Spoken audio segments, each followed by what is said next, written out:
The stagecoach never came. Evelyn Harper stood alone at the abandoned station as darkness swallowed the Arizona desert, her fiancé's final letter crumpled in her trembling hand. 3 days she'd waited. 3 days since she learned Thomas was dead, killed before she even left Boston. Now the frontier stretched endlessly around her, alive with sounds she couldn't name. Wolves? Outlaws? Something worse? The lantern oil was running low, her water nearly gone. She'd traveled 2,000 miles to build a future with a dead man, and now the wilderness was closing in. No one was coming. No one even knew she was here. If you want to see how Evelyn survives this nightmare, stay until the very end. And please, hit that like button and comment with your city so I can see how far this story travels across the world. The wind carried whispers across the desert floor, ancient and merciless, speaking a language Evelyn Harper would never understand. She sat on the splintered bench outside Crimson Wells Station, watching the horizon swallow the last bleeding edge of sunlight. The stage was 3 days late. Her water canteen, once full with optimistic promise, now sloshed with barely enough to wet her cracked lips through tomorrow. The letter lay open on her lap, its edges already softened by the oils from her desperate rereading. Miss Harper, it is my grave duty to inform you that Thomas Caldwell met his end on the 4th of September during a dispute over water rights. The matter was settled with violence, as most things are settled here. His claim, such as it was, has been absorbed by senior stakeholders. There is nothing for you in Redemption Flats. I advise you to return east on the next available coach. Regards, Marshall Vernon Pike. The words hadn't changed in 3 days of staring. Thomas was dead, had been dead for 2 weeks before she'd even boarded the train in Boston. Every mile she'd traveled had been toward a ghost, toward a future that had already rotted under the brutal Arizona sun. She folded the letter carefully, precisely, the way she'd been taught to fold linens at Miss Caroline's finishing school for young ladies. Order, decorum, grace under pressure. The lessons felt obscene out here, where the land didn't care about manners or bloodlines or the proper way to serve tea. The station behind her was little more than a skeletal suggestion of civilization. 3 walls, no door, a roof that leaked sand through gaps in the warped planks. The agent who'd accepted her ticket payment had disappeared that first morning, mumbling something about Apache trouble to the north before riding off on a mule that looked half dead itself. She'd been so certain he would return, so certain the stage would come, so certain that someone, somewhere, gave a damn whether Evelyn Marie Harper lived or died in this godforsaken wasteland. The temperature was dropping fast, the way it did in the desert when the sun abandoned its post. She pulled her traveling coat tighter, feeling the expensive Boston wool already stiffening with dust and sweat. 3 complete outfits in her trunk, 12 pairs of white gloves. A china tea set her mother had given her as a going-away present, all of it utterly useless now. A coyote called from somewhere in the darkening hills, its voice splitting the silence like a blade. Another answered from a different direction. Then another. She counted 4 distinct voices, maybe 5, forming a perimeter she couldn't see. Her fingers found the small derringer in her coat pocket, a gift from her brother, pressed into her palm the morning she left. Just for peace of mind, Evie. You'll never need it. She'd thought him overdramatic at the time, paranoid about Western dangers that probably existed more in dime novels than reality. The gun felt impossibly small now, toy-like. She had 6 bullets and no idea how to reload it, even if she could find ammunition out here. 6 bullets against a wilderness that seemed to breathe with predatory patience. She should go inside the station, should barricade herself in the corner and wait for dawn. But the thought of being trapped in that cramped space, unable to see what approached, filled her with a panic more intense than exposure. The stars were emerging now, impossibly bright, scattered across the sky with a density she'd never witnessed in Boston, beautiful and terrible, indifferent to her insignificance. "You're being hysterical," she whispered to herself, echoing her mother's favorite admonishment. "Control yourself." But control was a luxury afforded to women in parlors and ballrooms, not women stranded alone in a desert that had already killed the man she'd crossed a continent to marry. The coyotes were circling closer. She could hear the soft pad of paws on sand, the low communication passing between pack members. Hunting calls. Evelyn stood abruptly, her legs stiff from hours of sitting. She grabbed the lantern, down to its last inch of oil. and her small travel bag. The trunk she left behind. Too heavy, too cumbersome, too full of a life that no longer existed. Inside the station, she wedged herself into the corner farthest from the missing door, the derringer clutched in one hand, the dying lantern casting grotesque shadows across the walls. Every sound magnified into potential threat. The skitter of a scorpion, the rustle of something moving through the rafters, the eternal maddening whisper of wind through wood. She thought of Thomas as she'd last seen him, not in person, they'd never actually met, but in the photograph he'd sent. Strong jaw, serious eyes, hair slicked back in the fashion of ambitious young men. They'd corresponded for 8 months after being introduced through mutual family friends. His letters had painted Arizona as a land of opportunity, a place where fortunes were being carved from red stone and desert rivers, where a man with vision could build an empire. "Come west," his final letter had urged. "Marry me. We'll build something remarkable together." She'd said yes, had defied her parents' lukewarm approval and boarded a train into uncertainty, had imagined herself as one of those pioneer women from the illustrated magazines, strong, capable, equal to the challenge of taming wilderness. The fantasy felt like a cruel joke now. Somewhere outside, something large moved past the station. She heard the definite sound of hooves, multiple animals, and low voices speaking in a language she didn't recognize. Her heart hammered against her ribs. Outlaws? Natives? Prospectors? She pressed herself tighter into the corner, barely breathing, the derringer raised with shaking hands. The voices faded. The hoofbeats receded into distance. Minutes passed like hours. When the lantern finally guttered and died, true darkness consumed everything. Evelyn sat in blackness so complete she couldn't see her own hands. Every childhood fear came rushing back. Monsters under beds, demons in closets, all the shapeless terrors that vanished in daylight but ruled the night. She must have slept, though later she wouldn't remember choosing to. Exhaustion simply claimed her, pulling her down into dreams where Thomas was alive and laughing, where the stage arrived on time, where everything proceeded according to plan. The sound of footsteps woke her. Not animal paws, not hooves. Human feet, deliberately placed, moving with careful purpose. Evelyn's eyes snapped open to find pre-dawn grayness filtering through the gaps in the station walls. She'd been unconscious for hours, vulnerable and exposed. The derringer had fallen from her slack fingers. The footsteps stopped just outside the missing door. She scrambled for the gun, fingers clumsy with fear and cold, finding it just as a shadow fell across the threshold. A man stood there, backlit by the gathering dawn. Tall, broad-shouldered, face obscured by the angle of light. "Don't move," Evelyn commanded, her voice cracking despite her attempt at authority. The derringer wavered in her grip. "I'm armed." The man didn't move, didn't speak, just stood there with unnerving stillness. "I said don't move." Her finger found the trigger. "I'll shoot." With that, his voice was low, roughened by wind and silence. Not mocking, but not particularly concerned either. "You'd need to be a lot closer, and a lot steadier." He stepped into the station, and the improving light revealed him in fragments. Dark skin, weathered by sun and hardship into something resembling leather. Black hair hanging loose past his shoulders. Clothing that mixed frontier practicality with what looked like tribal elements. Buckskin leggings, a worn cotton shirt, a leather vest decorated with beadwork. His eyes caught her attention most. Dark, intelligent, and completely unreadable. They assessed her with the same detached interest one might give a wounded animal. Dangerous, perhaps, but ultimately not a serious threat. "Who are you?" Evelyn demanded. "What do you want?" "Name's Cale Rourke." He spoke slowly, as if unused to conversation. "Passing through. Saw the station. Figured I'd check if anyone needed help." "I don't need help." The lie was obvious even to her own ears. "I'm waiting for the stage." Something that might have been amusement flickered across his face. "Stage doesn't run this line anymore. Apache burned the relay station up north 2 months back. Route's been suspended." The words hit like a physical blow. "That's not possible. I have a ticket. I paid." "You got cheated."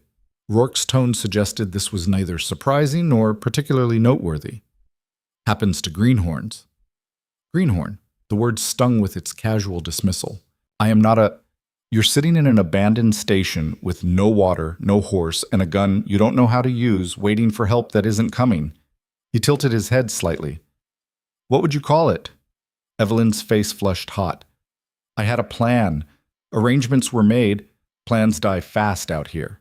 He glanced around the station with professional efficiency. How long you been without water? I have water.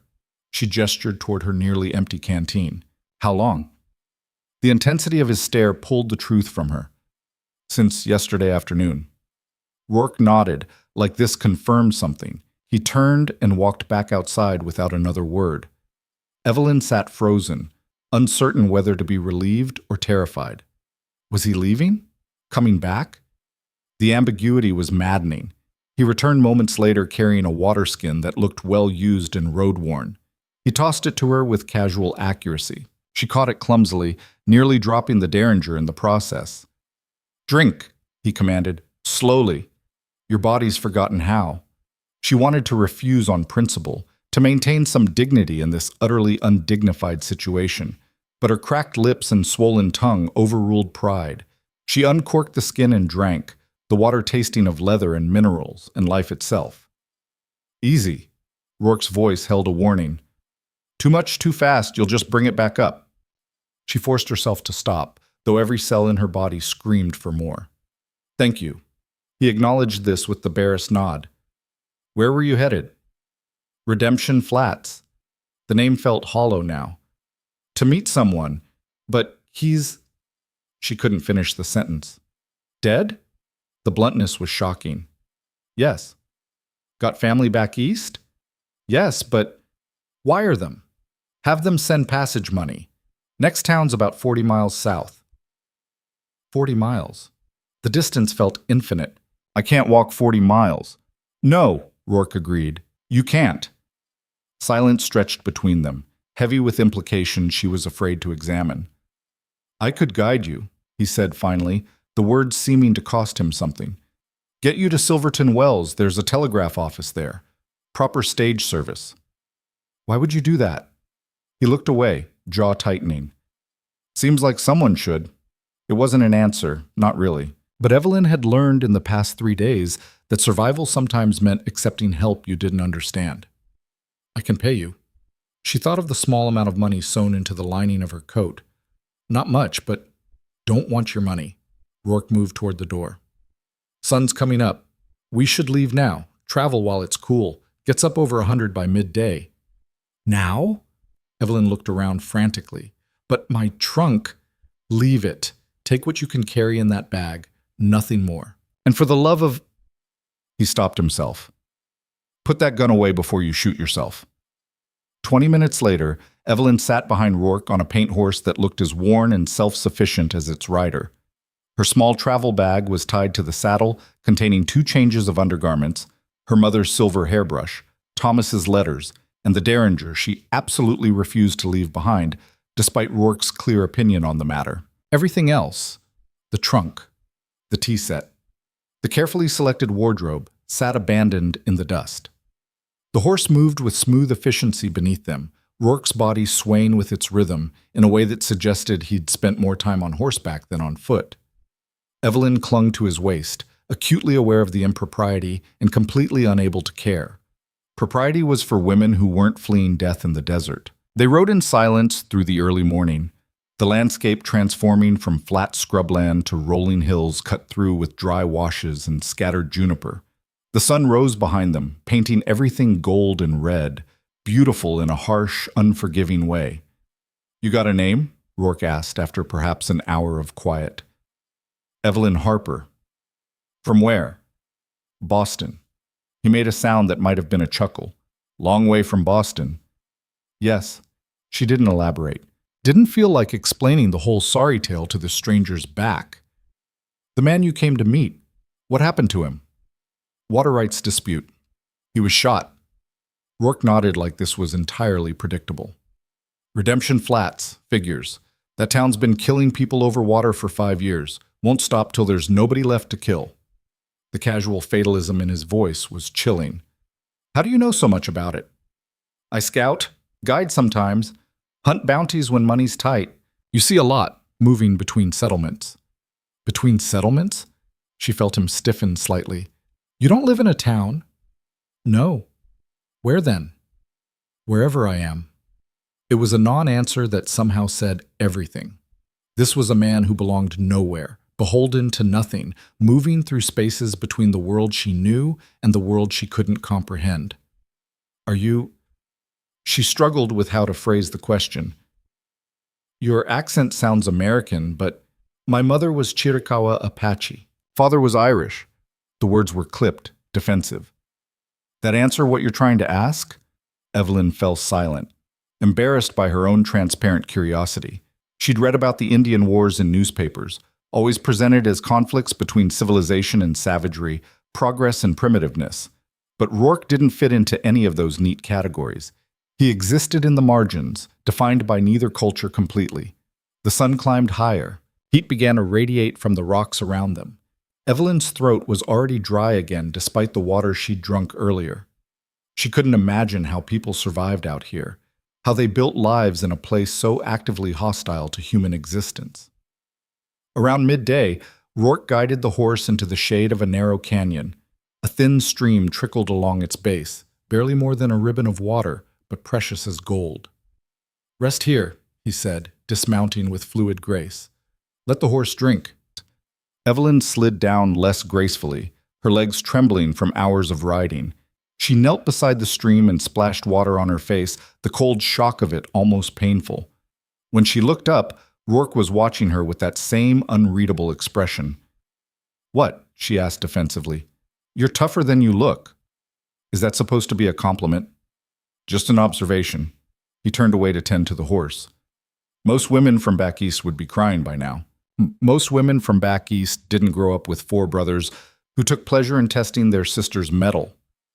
She saw his shoulders shift slightly. Maybe surprise, maybe approval. Hard to tell. They ate a sparse meal of dried meat that tasted like salted leather. Evelyn forced it down, understanding that this was fuel, not food. Survival, not pleasure. How long until we reach Silverton Wells? She asked.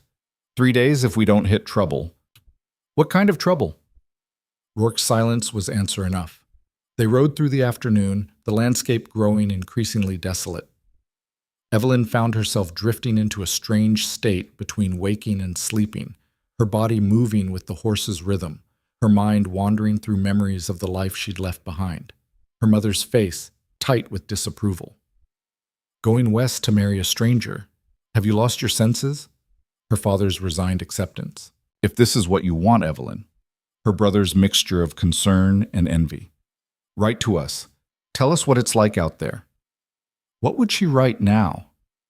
Dear family, Thomas is dead. I am currently fleeing through a desert with a half Apache tracker as my only hope for survival. The tea set you gave me has been abandoned in a derelict station.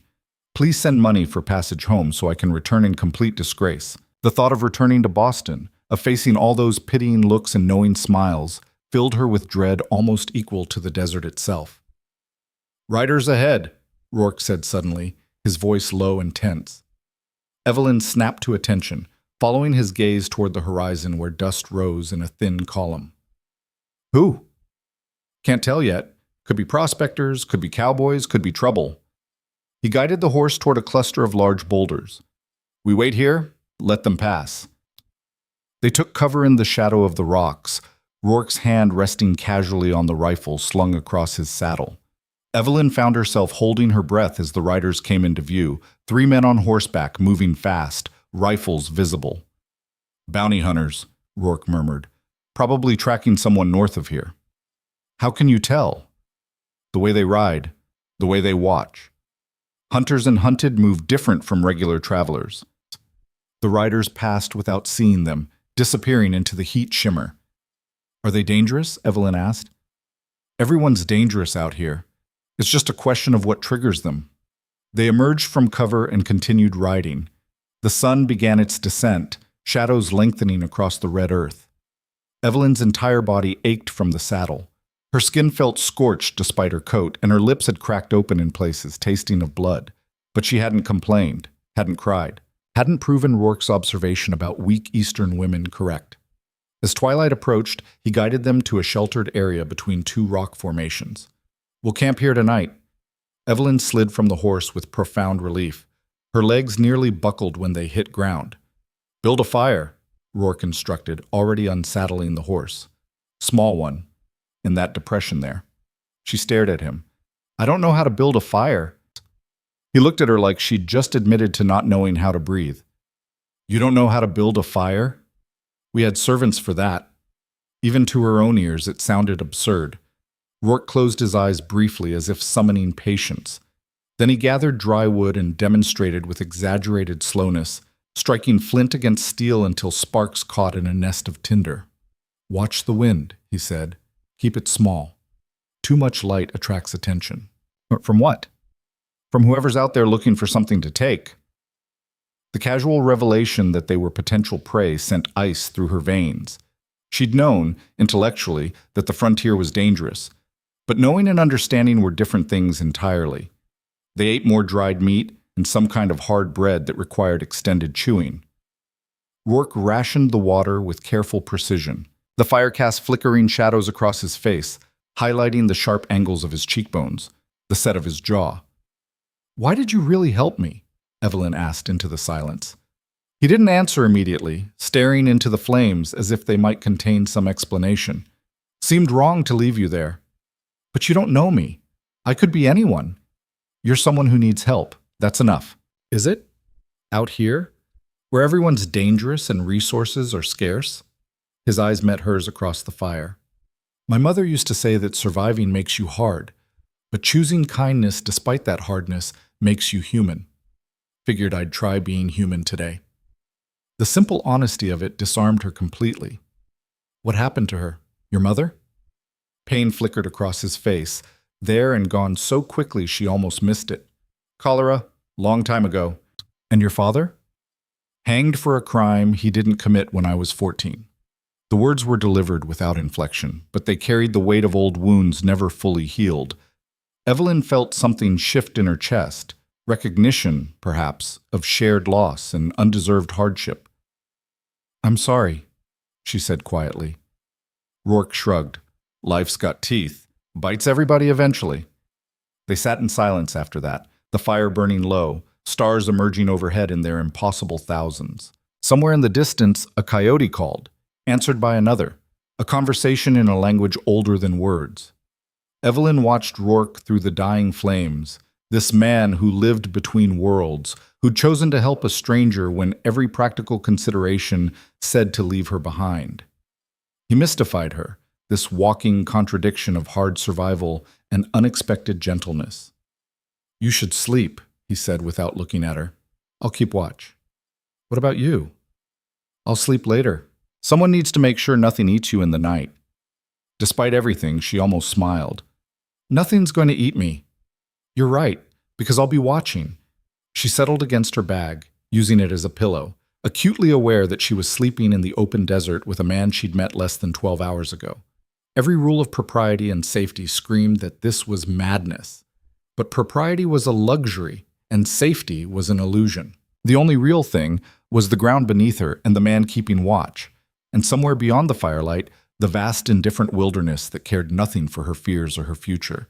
Sleep claimed her slowly, dragging her down into dreams where she was both lost and found, running and standing still, suspended between the life she'd left and the life she hadn't yet discovered. When she woke sometime deep in the night, Rourke was exactly where he'd been, rifle across his lap, eyes scanning the darkness with tireless vigilance, protecting her.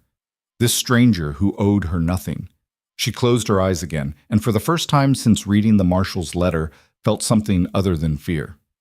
She felt impossibly safe. Dawn arrived with the subtlety of a hammer, the sun cresting the eastern ridge and flooding the desert with brutal, unforgiving light. Evelyn woke to find Rourke already moving, dismantling their camp with the efficient silence of a man who'd done this 1,000 times.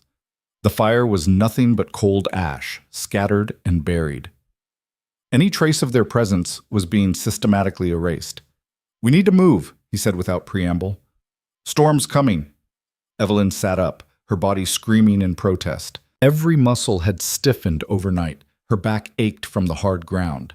and her face felt tight where the sun had burned it yesterday.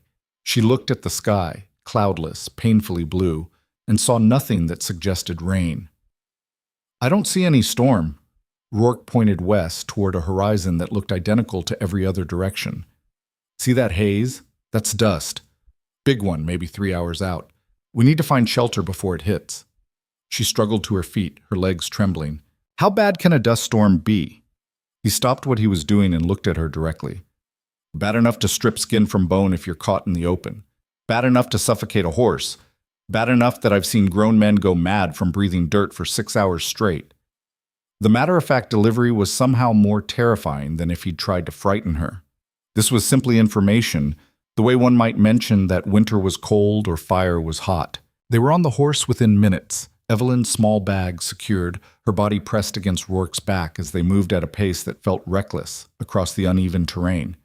She wanted to ask where they were going, wanted to understand his plan, but the set of his shoulders suggested that questions would be unwelcome distractions.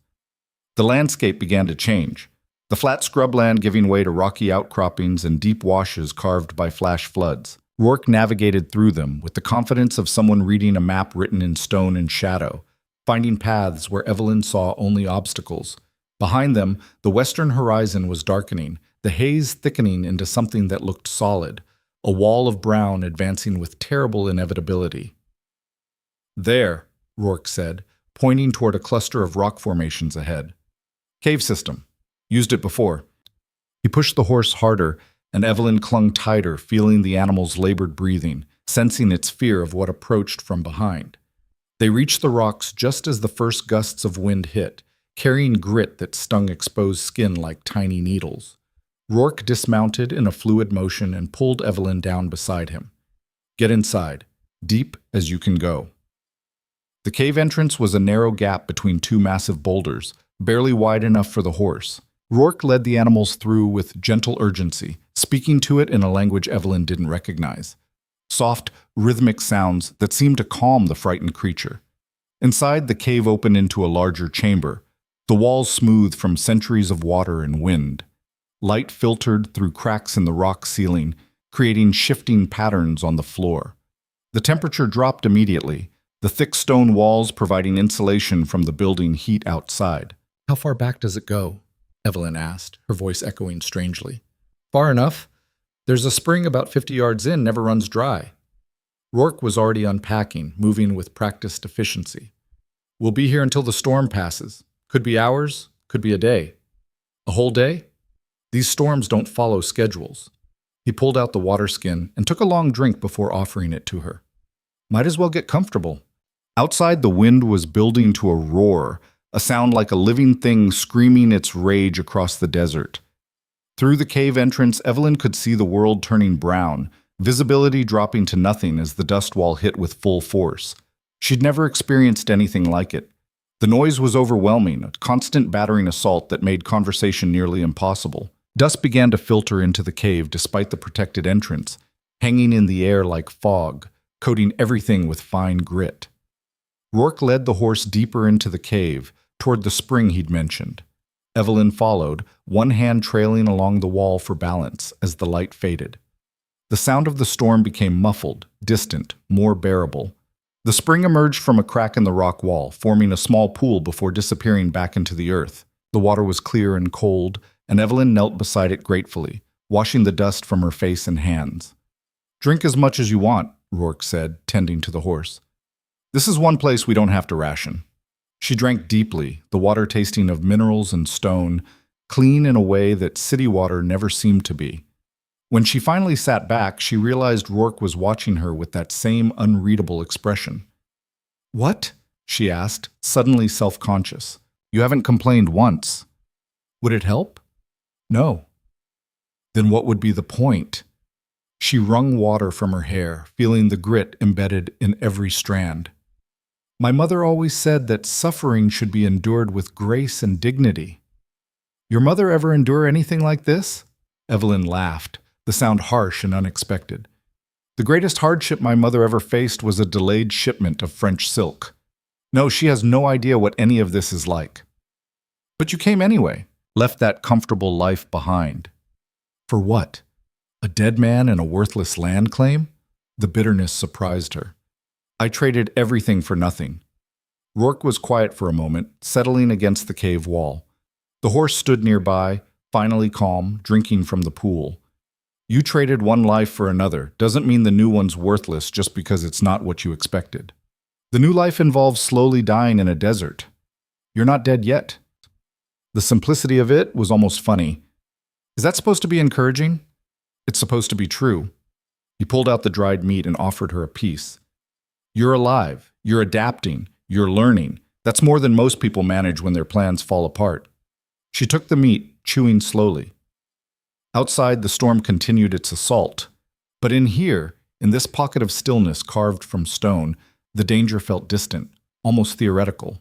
How did you learn to survive out here? She asked. Didn't have much choice. After my father died, there was nothing for me in town.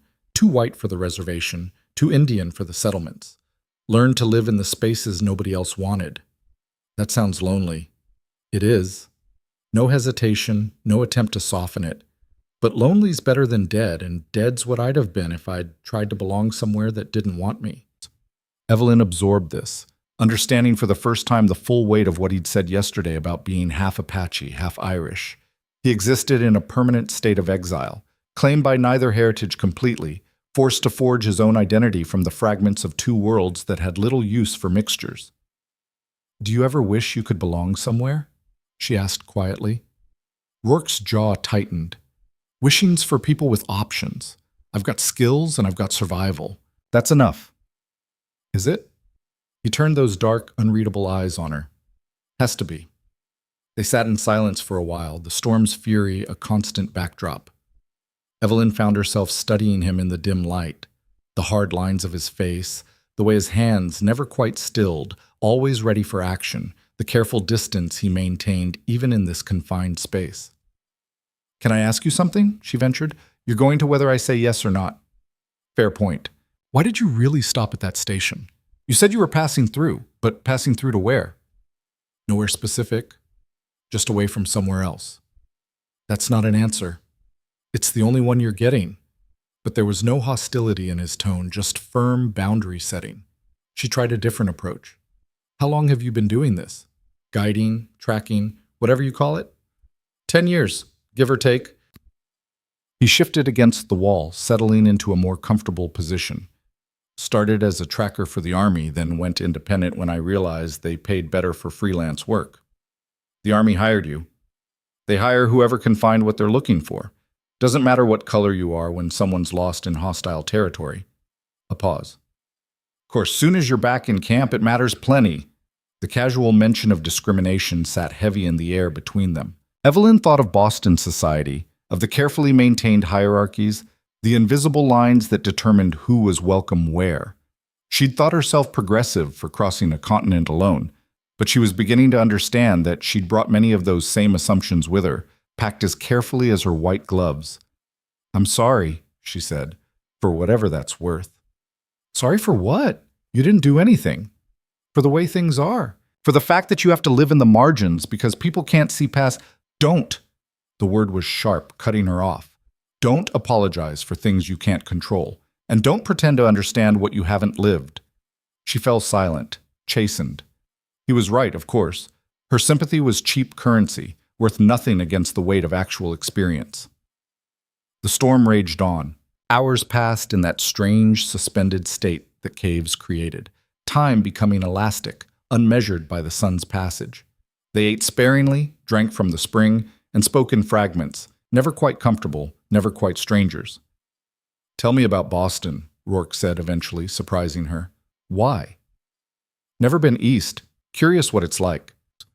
So she told him, painting pictures with words of brick buildings and cobblestone streets, of harbor fog and church bells, of seasons that actually changed, and trees that weren't twisted by constant wind. She described the social rituals, the elaborate dances of propriety, the suffocating expectations. Sounds complicated, he observed. It was. Is. Everything has rules, and the rules have exceptions, and knowing which exception applies when is practically a science. Rather face a dust storm, she laughed despite herself. Some days I think I would too. Then why go back? The question stopped her cold.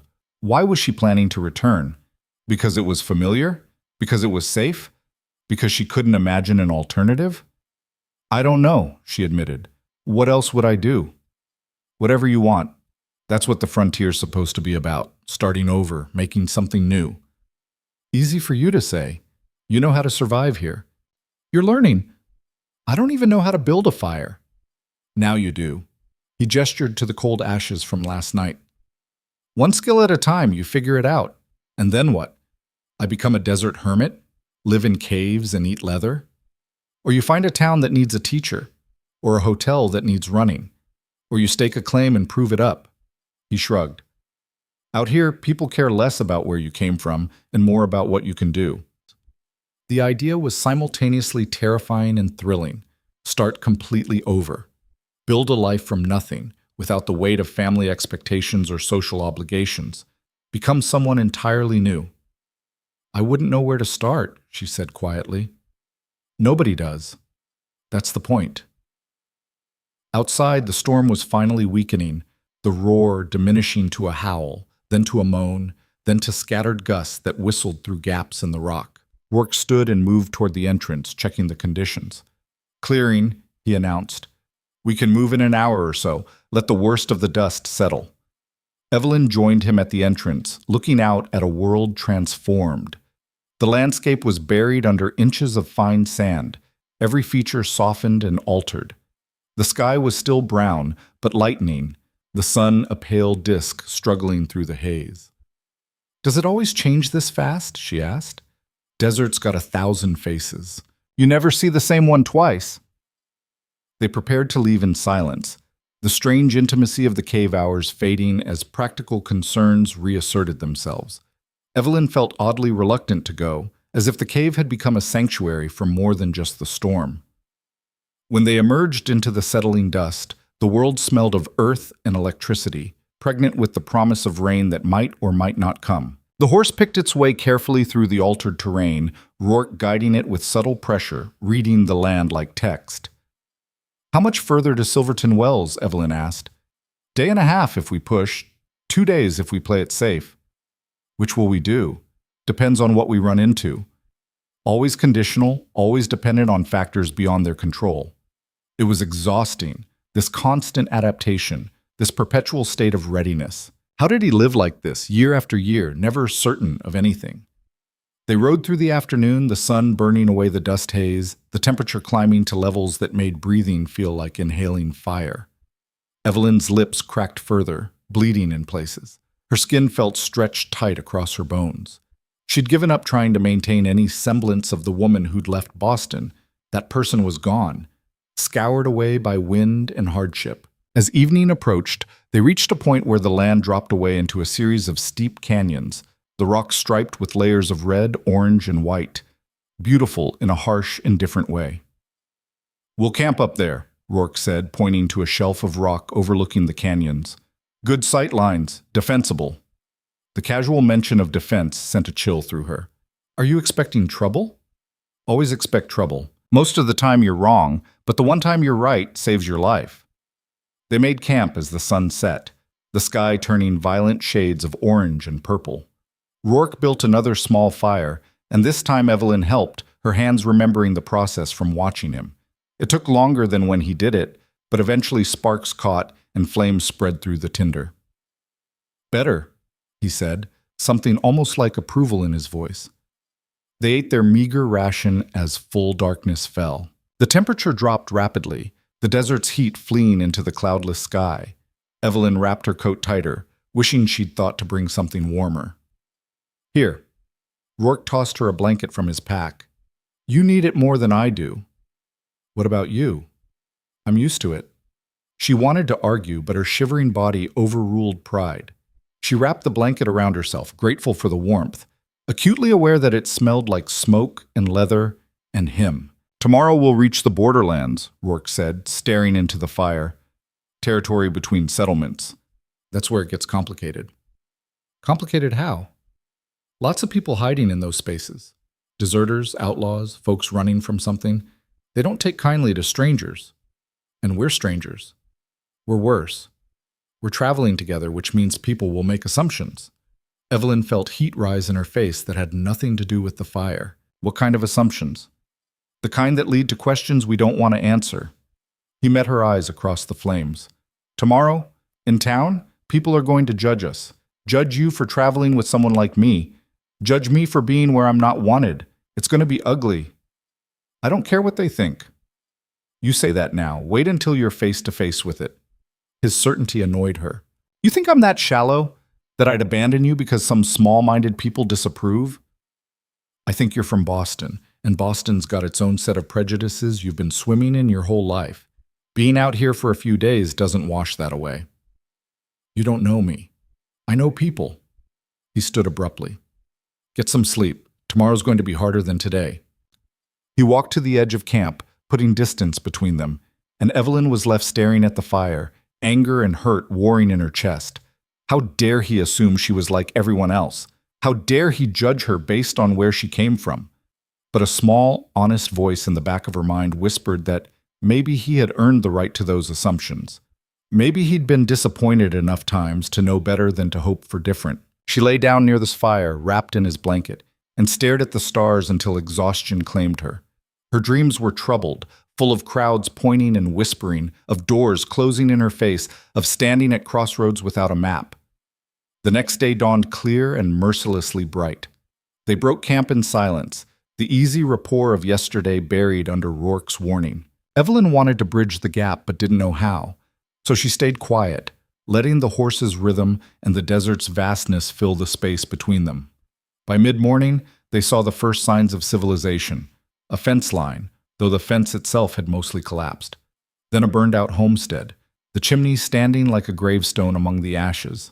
Then another, and another, a scattered graveyard of failed dreams. What happened here? Evelyn asked. People tried to settle. Land wasn't having it. Rourke's voice was flat, factual. Drought, probably. Maybe Apache raids, maybe just gave up. The ruins felt like a warning, a reminder that the frontier consumed the unprepared without mercy. How many women like her had come west chasing promises, only to end up as bones bleaching under the sun? They crested a rise, and there, in the valley below, was Silverton Wells. It was larger than Evelyn had expected. Maybe 24 buildings arranged along a single main street with scattered structures on the outskirts. Smoke rose from several chimneys. Horses were tied outside what looked like a saloon. People moved between buildings, going about their business. It looked almost normal, almost civilized. Remember what I said, Rourke murmured. It's going to get ugly. I remember. They rode down into town as the sun climbed toward noon. People stopped what they were doing to watch them approach. Evelyn could feel the weight of their stares, could sense the calculations being made, the judgments forming. Rourke guided the horse toward a building marked Wells Hotel and Telegraph. He dismounted first, then helped Evelyn down. Her legs trembled as they touched ground. 2.5 days of riding had left their mark. A man emerged from the hotel, middle-aged, well-fed, with the suspicious eyes of someone used to trouble. His gaze moved from Evelyn to Rourke and back again, and something cold settled in his expression. Help you folks? The question was directed solely at Evelyn, as if Rourke didn't exist. I need to send a telegram, she said, and possibly book passage on the next stage east. Telegraph office is inside. Stage leaves Friday morning. Still talking only to her. Still pretending Rourke was invisible. Thank you. She turned to Rourke. Will you? I'll see to the horse, he said quietly. You do what you need to do. She wanted to protest, wanted to insist he stay with her, but the look in his eyes stopped her. This was the ugliness he'd predicted, and it had barely begun. Inside, the hotel was dim and smelled of tobacco and old grease. A woman behind the counter, thin, sharp-featured, wearing a faded calico dress, looked up as Evelyn entered. Need something? Telegraph, please, and information about the stage. The woman produced a form and a pencil. Message? Evelyn stared at the blank paper, trying to figure out how to compress her situation into words that could be transmitted across wires. How did you explain that your entire life had imploded? That you were stranded between worlds, uncertain of which way to turn? She wrote simply, Thomas deceased. Require funds for return passage. Wire to Silverton Wells, Arizona Territory. Evelyn. The woman read it without expression. That'll be $2. Oh, Evelyn paid from her dwindling funds. The stage to Tucson. How much? $15. Leaves at dawn Friday. 3 days. She had enough money for the telegram and the ticket, with almost nothing left over. 3 days to wait in this hostile town, to endure the stares and whispers, to feel like an exhibit in a traveling show. I'll need that ticket, she said. You traveling alone?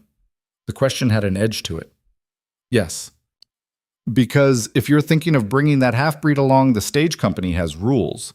I said I'm traveling alone. The words came out harder than intended. The woman's eyebrows rose. Just making sure you understand. We don't mix here. Folks who try tend to find themselves unwelcome real quick. Evelyn's hands clenched at her sides. I understand perfectly. The ticket, please. Money exchanged hands. The ticket was produced. A flimsy piece of paper representing escape, return to normalcy, retreat from this harsh reality. She walked outside to find Rourke waiting with the horse, standing slightly apart from the main street, occupying that marginal space he seemed to instinctively find. Their eyes met, and she saw in his face the weary recognition of someone who'd lived this scene too many times. Stage leaves Friday, she said. I have a ticket. He nodded. Good, that's good. Rourke, you did what you came to do. Telegraph sent, passage arranged. My part's done. He handed her the reins of the horse. She's a good animal. Should fetch enough to keep you fed until Friday. Wait, what? Panic spiked through her. You're leaving? No reason to stay. You're safe now, or as safe as you're going to get. But she didn't know how to finish that sentence. But I need you? But I don't want you to go? But the thought of facing this town alone for 3 days terrifies me? You'll be fine, he said, with less conviction than she would have liked. Find a boarding house, keep your head down, get on that stage Friday morning. He was already moving away, walking toward the edge of town with that same economical grace, putting distance between them. Kyle. She'd never used his first name before. It stopped him. Thank you for everything. He looked back, his expression unreadable in the harsh sunlight. Good luck, Miss Harper. Hope you find what you're looking for back east. Then he was gone, disappearing around a building, leaving her standing in the middle of a hostile town with a horse, a ticket, and a hollowness in her chest that felt entirely out of proportion to a 3-day acquaintance. The woman from the hotel had come outside, watching with barely concealed satisfaction. Smart choice, she said. Girl like you shouldn't be mixing with his kind anyway. Nothing but trouble there. Evelyn turned and looked at the woman directly. His kind saved my life when your kind left me to die in the desert. I suggest you reconsider your definitions of trouble. The woman's face flushed red. Well, I never... Clearly. Evelyn took the horse's reins and walked away, her heart pounding, something fierce and unfamiliar burning in her chest. She found a boarding house run by a widow named Mrs. Chen, one of the few faces in town that didn't immediately show hostility. The room was small but clean, with a narrow bed and a washstand. It felt like luxury after sleeping on the ground. That night, lying in an actual bed for the first time in days, Evelyn stared at the ceiling and tried to understand the knot of emotion in her chest. She should feel relieved, safe, grateful to be returning to civilization. Instead, she felt like she'd lost something she couldn't name, left something unfinished that desperately needed completion. The ticket sat on the nightstand, mocking her with its promise of escape. 3 more days. Then she'd be on that stage, heading east, returning to a life that felt increasingly like it belonged to someone else.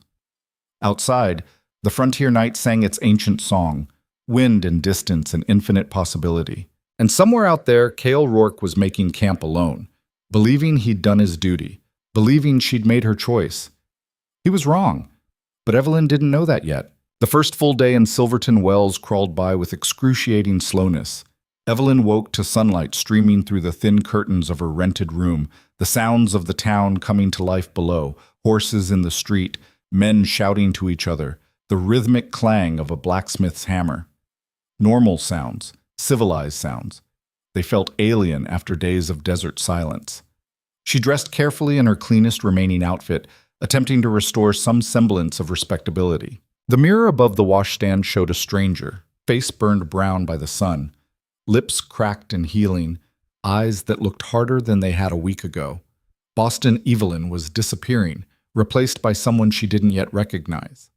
Breakfast was served in Mrs. Chen's dining room, a sparse affair of cornmeal mush and weak coffee. Two other boarders sat at the table, an elderly prospector who ignored everyone, and a young clerk from the telegraph office who kept stealing glances at Evelyn with poorly concealed curiosity. "You're the lady came in with the tracker yesterday," he said finally, unable to contain himself. "That true?" Mrs. Chen shot him a warning look, but Evelyn answered anyway. "If by tracker you mean the man who saved my life, then yes." "That's bold, miss. Traveling alone with a—" He caught himself, reconsidering his words. "With someone like that?" Someone like what exactly? Evelyn's voice was dangerously quiet. The clerk shifted uncomfortably. "I just mean, people talk. You being a lady from back east and all, might not understand how things work out here. I understand perfectly well. I understand that without Cale Rourke's help, I'd be dead in the desert. I understand that he's showed more decency and honor than anyone in this town has bothered to display." She stood abruptly. "If people want to talk, let them. I know the truth." She left the dining room with heat in her cheeks, fury and something else, a fierce protectiveness that surprised her with its intensity. These people knew nothing about what she'd endured, nothing about the quiet strength of the man who'd guided her through it. Their judgments were worthless, built on prejudice and ignorance. The day stretched ahead with nothing to fill it. She couldn't afford to buy anything beyond basic necessities. The horse Rourke had left her remained stabled. She'd tried to sell it that morning, but the offers were insultingly low, and something in her refused to let it go for less than it was worth. She walked the main street observing the town's rhythms. A general store, a saloon, a livery, a land office. Women in faded dresses carried water from the town pump. Children played in the dust, their games rough and improvised. Everything felt temporary, provisional, as if the town itself knew it existed only at the desert's sufferance. At the telegraph office, she checked for a reply. Nothing yet. "Too soon," the clerk explained. Messages took time, and Boston was a long way off. "Could be days before you hear back," he said, more polite now after the breakfast confrontation. "Your family might not even be home when the telegram arrives." The thought of waiting indefinitely in this hostile place made her stomach clench. But what choice did she have? The stage ticket was purchased, the plan set in motion. All she could do was endure until Friday. She spent the afternoon in her room reading the same 3 books Mrs. Chen kept in the parlor, trying not to think about where Rourke might be, whether he'd already moved on to the next job, the next stretch of empty country, trying not to wonder why the thought of never seeing him again felt like a physical ache. That evening, she heard raised voices from the street below. Curious, she moved to the window and looked down to see a crowd gathered outside the saloon. In the center stood a man in travel-stained clothes, gesturing animatedly while others listened with varying degrees of interest or skepticism. "I'm telling you, I saw it with my own eyes," the man was saying. "Apache raiding party, maybe 20 strong, moving south through the canyons. Burned out the Morrison Ranch 3 days ago." The crowd murmured, fear rippling through them like wind through grass. "How far north?" someone called out. 40 miles, maybe less. They're headed this direction looking for livestock, supplies. We need to organize a defense, get word to the territorial militia. Calm down, Henderson. This from an older man with a marshal's badge pinned to his vest. You see Apache every time you ride out drunk. Last month it was Geronimo himself supposedly camped on your property. Laughter from some in the crowd, but others looked uncertain. The line between paranoia and legitimate threat was apparently thin in these parts. Evelyn watched until the crowd dispersed, Henderson still insisting on what he'd seen while the marshal waved him off dismissively. She wondered if Rourke would know the truth of it, if his skills extended to reading sign and interpreting movement patterns. She wondered if he was safe, wherever he'd gone. The thought kept her awake long into the night. The second day passed much like the first, slow, tense, filled with sidelong glances and whispered conversations that stopped when she approached. She checked the telegraph office twice. Still nothing from Boston. The clerk suggested her family might be traveling, or the telegram might have been delayed somewhere along the line. These things happened. She ate lunch at a small restaurant, enduring the stares of other customers. A woman at the next table leaned over conspiratorially. "You're the one who came in with that breed, aren't you?" Evelyn set down her fork carefully. "I arrived in the company of Kyle Rourke, yes." "Well, honey, I'd be careful if I were you. Men like that, they're not to be trusted. Got a foot in both worlds, loyal to neither. My husband says they're the worst kind. Too civilized to be proper Indians, too savage to be white." "Your husband," Evelyn said coldly, "sounds like a fool." The woman gasped, her face going red. "Well, I never—" "No, you clearly never have. Thought, that is. Or you might realize that judging a man's character by his bloodline rather than his actions is the height of ignorance." She left money on the table and walked out, her appetite gone, but her anger burning bright. Every conversation seemed designed to test her, to see if she'd crack, if she'd admit that traveling with Rourke had been a mistake. But each test only made her more certain that the real mistake would be abandoning him to their prejudices. That afternoon, restless and unable to bear another moment in her room, she walked to the edge of town where the desert reasserted itself. The landscape rolled away in familiar waves of red rock and scrub, beautiful and hostile under the burning sun. Somewhere out there, Rourke was navigating that emptiness alone, the way he'd done for 10 years, belonging nowhere, needed by everyone, but welcomed by no one. "Miss Harper?" She turned to find a young woman approaching, maybe 20, with kind eyes and dust on her skirt. "Yes?" "I'm Sarah Morrison. I wanted to thank you." "Thank me? For what?" "For what you said at breakfast yesterday, and to Mrs. Patterson at lunch today. People have been talking, and I just wanted you to know that not everyone in this town thinks the way they do." She glanced around nervously. "My family's ranch was saved 2 years ago by a tracker who read sign and warned us about a flash flood. He was Navajo, or maybe Hopi, I'm not sure. But he saved our lives, and my father paid him fair wage and treated him with respect. There are good people here. We're just quieter than the hateful ones." Evelyn felt some of her anger ease. "Thank you for telling me that." "The man who brought you in, Rourke? He's known around these parts. Reliable, honest, keeps his word. My father's used him for guide work before." Sarah hesitated. "I heard he left town already. Is that true?" "Yes.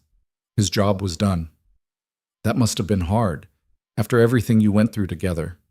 The simple empathy nearly undid her. Evelyn blinked against sudden moisture in her eyes. "I'll be fine. I leave Friday for Tucson, then eventually back east." "Is that what you want?" The question hung in the air between them, simple and impossible. What did she want? A week ago, the answer would have been easy. Return to Boston, resume her old life, chalk this up as a disastrous adventure best forgotten. But now? "I don't know anymore," Evelyn admitted quietly. Sarah nodded like this made perfect sense. "The frontier has a way of changing people. My mother came out here from Philadelphia, all proper manners and tea services. Took her 6 months to realize that surviving out here meant becoming someone new. She says it was the best thing that ever happened to her, even though it was terrifying at the time." "Did she ever regret it? Coming west?" "Not once. She says the woman she was in Philadelphia died somewhere on the trail, and the woman she became was always who she was supposed to be. She just needed the desert to burn away everything false." The words resonated in Evelyn's chest like a bell struck true. Burn away everything false. Wasn't that what the past week had been? A fire that consumed her illusions, her assumptions, her carefully constructed identity, leaving only the essential truth of who she might actually be? Sarah touched her arm gently. "Whatever you decide, I hope you find what you're looking for. And I hope you know that courage isn't just about surviving hard things. Sometimes it's about choosing hard things because they're right." She left Evelyn standing at the town's edge, staring out at the desert, those words echoing in her mind. That night, sleep was impossible. Evelyn lay in the darkness, listening to the town settle into quiet, her mind churning through options and possibilities. The stage ticket sat on the nightstand, that promise of escape. She could take it, could return to Boston, explain that Thomas had died, and the whole venture had been a disaster, accept the pity and the "I told you so's," resume teaching at Miss Caroline's, or perhaps find a suitable husband who'd never ask her to risk anything ever again. Safe, predictable, soul-crushing.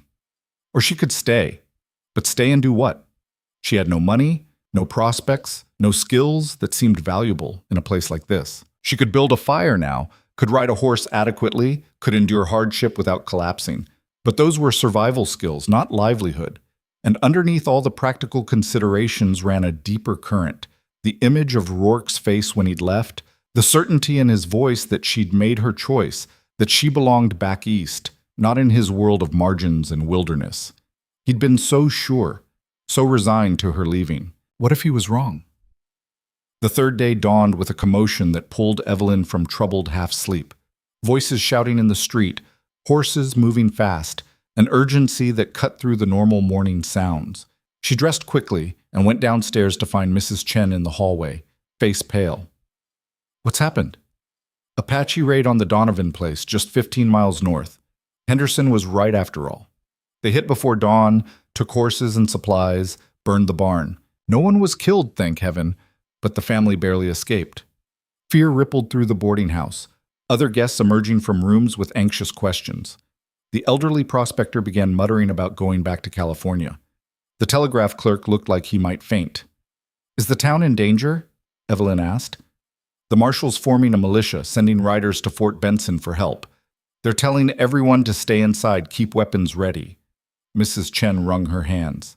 I survived the raids in '71, thought those days were behind us.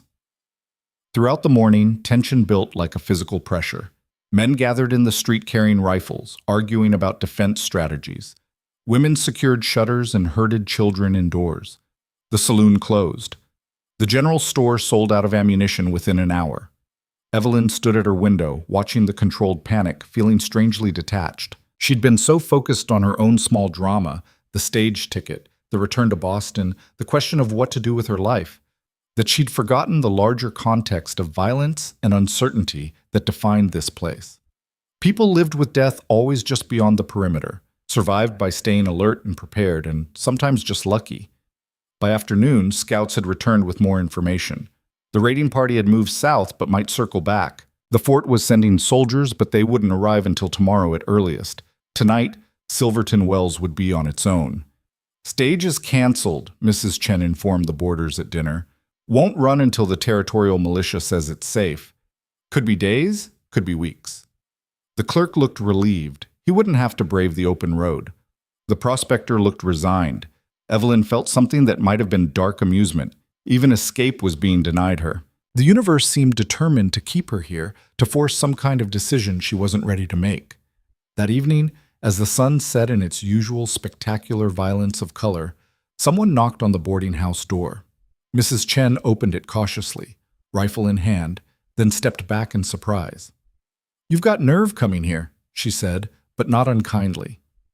Evelyn heard a familiar voice respond, and her heart lurched. She was at the stairs before conscious thought caught up, looking down to see Rourke standing in the doorway, travel-worn and serious. His eyes found hers immediately. Miss Harper, need to talk to you.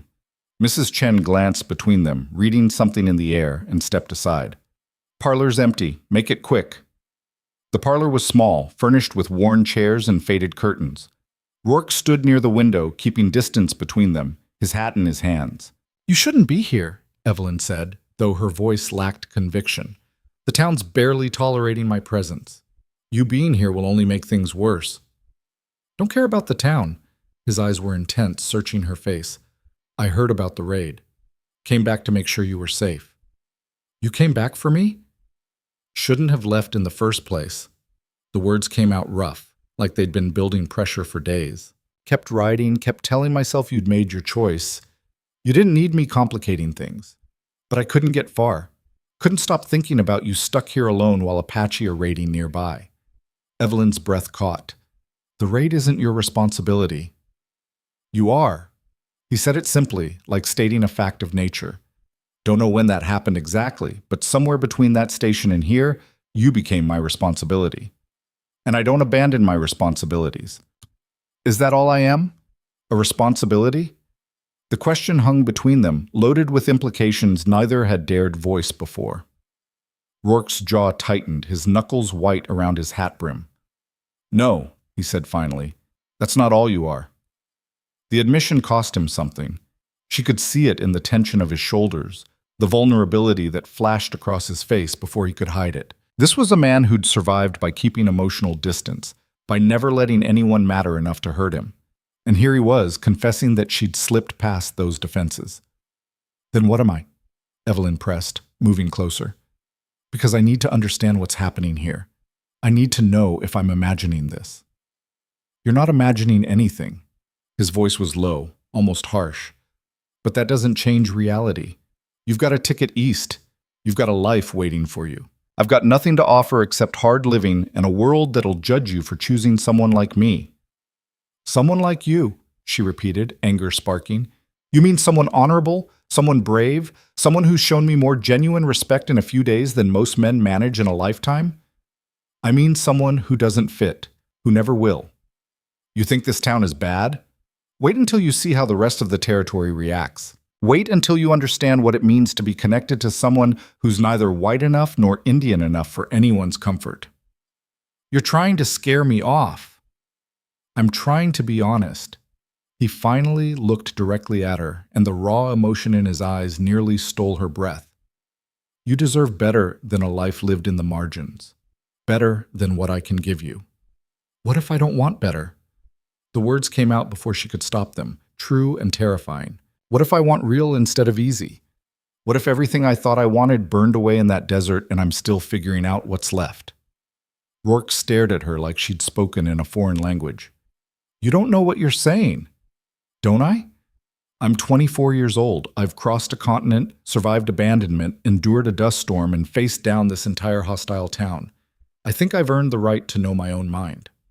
For now, maybe. But later, when the reality sets in, stop. She closed the remaining distance between them. Stop deciding for me what I can and cannot handle. Stop assuming I'm too weak or too sheltered or too Eastern to choose my own path. I'm trying to protect you. From what? From you? From hardship? I've had enough of protection, Kael. What I need is truth. His name on her lips seemed to break something in him. His hands came up to her shoulders, gripping with careful intensity. The truth is, I should never have stopped at that station, should have ridden past and left you to wait for help that was actually coming. Because now I can't stop thinking about you, can't stop wanting things I've got no right to want, and I know how this ends. You'll realize your mistake and I'll be left alone again, only this time it'll hurt worse because I'll know what I lost. Or, Evelyn said quietly, her hands coming up to rest against his chest, feeling his heart hammering beneath her palms. I'll realize that the best decision I ever made was the one I'm about to make right now. What decision? She could feel the moment balanced on a knife's edge, the future splitting into divergent paths, safety and risk, familiar and unknown, Boston and wherever this led. Her old life waited on one side, comfortable and constrained. On the other side was only uncertainty, hardship, and this complicated man who'd somehow become essential to her in the span of days. Not a difficult choice at all, she realized. Not anymore. I'm not getting on that stage, she said. Rourke's eyes widened. Evelyn, I'm not going back to Boston. I'm staying here, in the territory. I'll find work. I'll figure out how to survive. I'll learn the skills I need, and I'll build something new. She took a breath. And if you're willing, I'd like you to be part of that. Not as a guide or a protector or a responsibility. As a partner. As... She didn't get to finish because his mouth found hers, cutting off words with a kiss that tasted of desperation and hope, and decisions made past the point of rational thought. His hands tangled in her hair, pulling her closer, and she pressed against him, pouring weeks of loneliness and days of longing into the connection between them. When they finally broke apart, both breathing hard, Rourke rested his forehead against hers. You're sure? His voice was rough, barely above a whisper. Because once you make this choice, there's no going back. The town will turn against you completely. People will call you every ugly name they can think of. Your family will be ashamed, your friends will abandon you, and the life you could have had will be gone forever. I'm sure.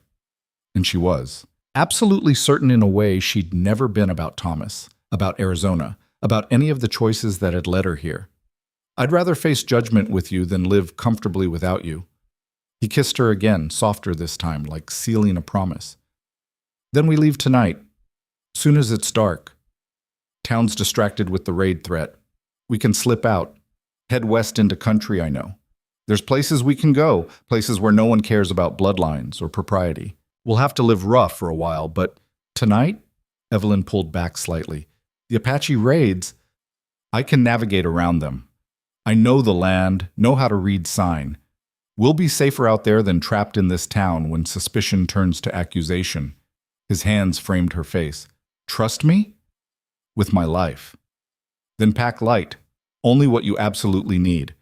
We'll be on horseback through rough country. Every ounce matters. I know. She smiled slightly. You taught me that. Something softened in his expression, pride mixed with affection. You learned fast.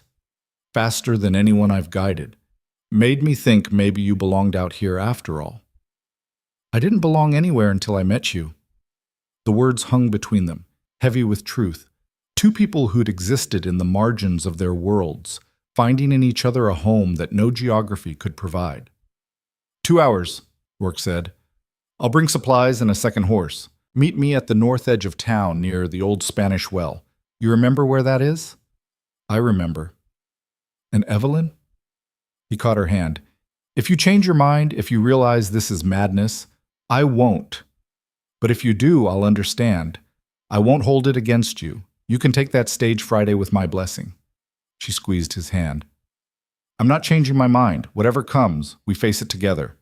He nodded, something fierce and bright in his eyes, then slipped out through the parlor window rather than risk the front door. Evelyn watched him disappear into the gathering dusk, her heart pounding with fear and exhilaration. She had 2 hours to prepare for a life she couldn't fully imagine, to abandon everything she'd known for a future written in sand and starlight. 2 hours to pack the essentials and leave behind the woman she'd been. She went upstairs methodically, pulling out her travel bag. Most of her remaining clothes stayed behind, impractical, too fine, designed for a world she was leaving. She kept one simple dress, undergarments, her mother's silver hairbrush because she couldn't bear to leave it. The derringer went into her pocket. Thomas's letters she hesitated over, then left on the bed. They belonged to a dead dream, a different life. The tea set her mother had given her sat in the corner, miraculously unbroken through all her travels. She touched the delicate china, remembering the woman who'd packed it with such hope, who'd imagined her daughter serving tea in an Arizona parlor, maintaining civilization at the frontier's edge. I'm sorry, Mama, she whispered, but I was never going to be that woman. She left the tea set behind. Downstairs, Mrs. Chen was securing shutters, preparing the house for a possible siege. She looked up as Evelyn approached with her packed bag.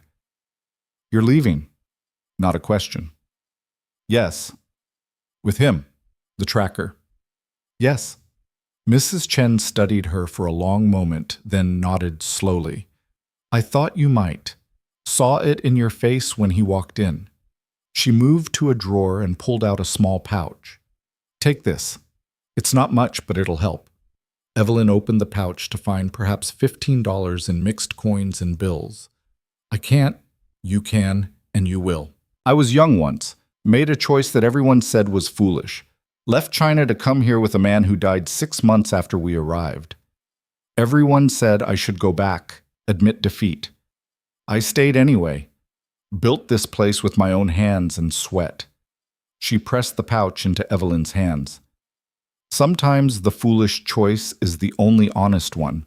Sometimes you have to burn your bridges to stop yourself from retreating across them. Thank you. Evelyn's voice cracked with emotion. Don't thank me. Just live well. Live true. That's thanks enough. Evelyn slipped out the back door as full darkness fell. The town was on edge, men patrolling with rifles, families barricaded inside. No one noticed one woman moving through the shadows toward the northern edge, toward a meeting that would change everything. Rourke was waiting at the Spanish well, 2 horses saddled and ready. He'd brought supplies, food, water, blankets, weapons, everything needed for survival in hostile country. Last chance, he said as she approached. You can still turn back. Instead of answering, she took the reins of the second horse and mounted with the competence he'd taught her. Which direction? A smile broke across his face, transforming it.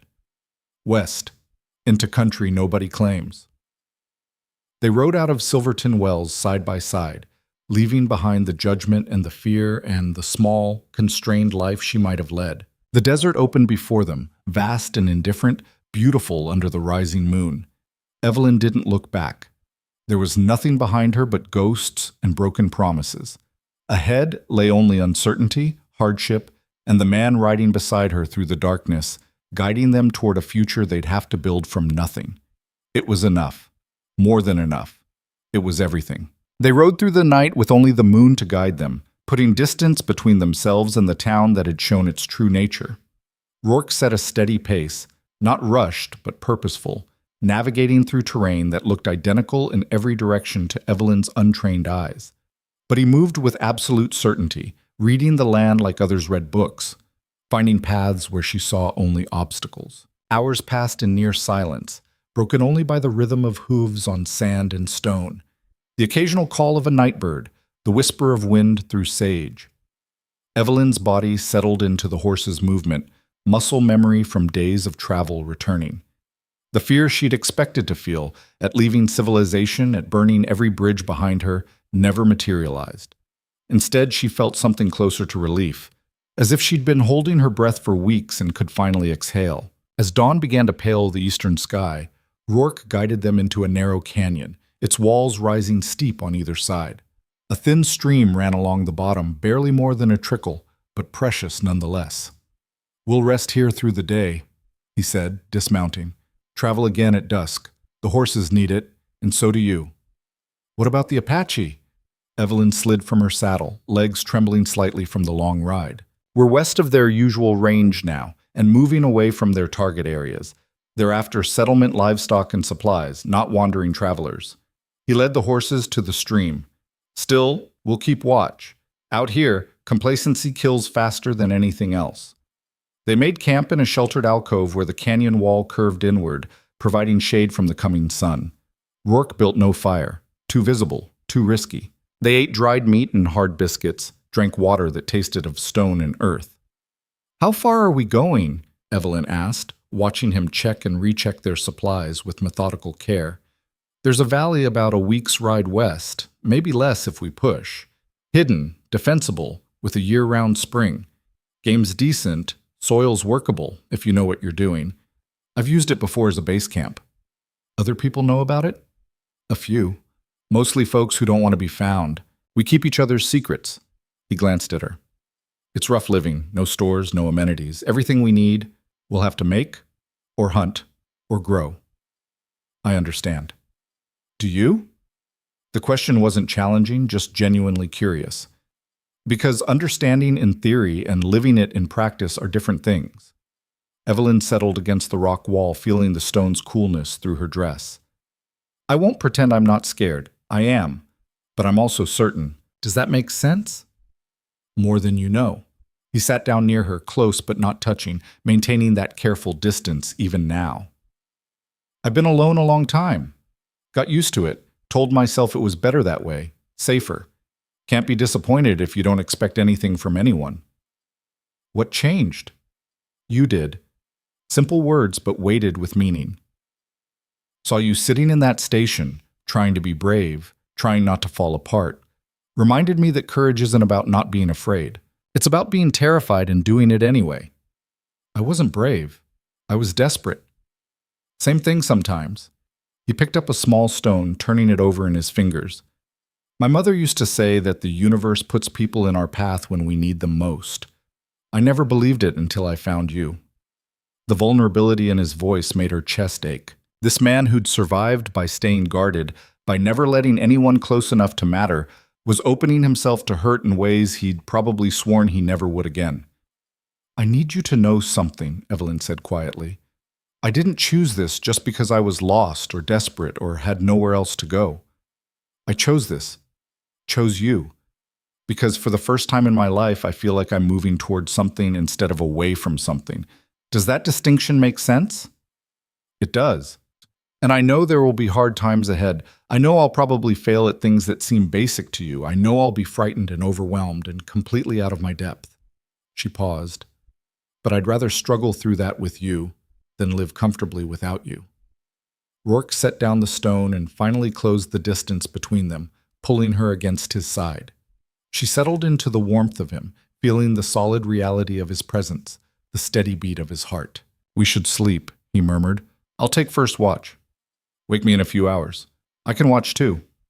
"You sure?" "I need to learn. Everything, not just how to survive, but how to be useful. How to be your partner, not your burden." Something shifted in his expression, respect maybe, or recognition. "All right, 4 hours, then I'll wake you." She slept against him, his arm around her shoulders, and for the first time since leaving Boston, her dreams were peaceful. The pattern repeated itself for days. They traveled by night, slept hidden during the day, covered ground with steady purpose. Rourke taught her as they went how to read the stars for navigation, how to find water by watching animal behavior, how to distinguish dangerous sounds from harmless ones. She absorbed it all with fierce concentration, determined to prove she could adapt, could become what this life required. On the third night, they encountered another traveler. Rourke spotted him first, tensing in the saddle, his hand moving to the rifle. Rider ahead, single man, moving slow. Evelyn peered into the darkness and eventually made out a shape, someone on horseback, slumped forward like injured or exhausted. "Could be a trap," Rourke said quietly. "Sometimes outlaws fake distress to draw in help." "What do we do?" "We approach careful. You stay back, keep your hand on that derringer. Anything feels wrong, you ride hard south and don't stop. I'm not leaving you." "Evelyn, we're partners, remember? That means we face things together." He looked at her for a long moment, then nodded. "Together then, but careful." They approached slowly, Rourke calling out when they were within speaking range. "You there! Show your hands!" The figure stirred, lifting his head. "Help!" he croaked. "Water! Please!" It was a young man, maybe 18, with a face burned raw by sun and lips cracked and bleeding. His horse looked equally distressed, ribs showing through dull coat. Rourke dismounted cautiously, scanning the surrounding darkness for ambush. When none came, he moved to the stranger's side. "What happened?" "Got separated from my party 3 days ago. Lost my water skin yesterday. Been wandering ever since." The young man's eyes were glazed, unfocused. "Thought I was dead for sure." Evelyn brought water while Rourke helped the stranger down from his horse. They gave him small sips, carefully rationed while assessing his condition. "He's in bad shape," Rourke said quietly. "Severe dehydration, possible heat stroke. Needs rest and shade, not more travel." "Can we help him?" "We can." He met her eyes. "But it'll cost us time, supplies, and increase our risk. That's the reality of it." She understood what he was really asking. Was she willing to sacrifice their safety for a stranger's life? The old Evelyn, the Boston Evelyn, would have said yes immediately out of moral obligation. This new Evelyn understood that survival meant making harder choices, but some things remained constant. "We help him," she said firmly. "We find shelter. We stabilize him. We get him strong enough to continue on his own. Then we move on." Rourke nodded, something like pride in his eyes. "There's an abandoned line shack about 2 hours north. We'll take him there."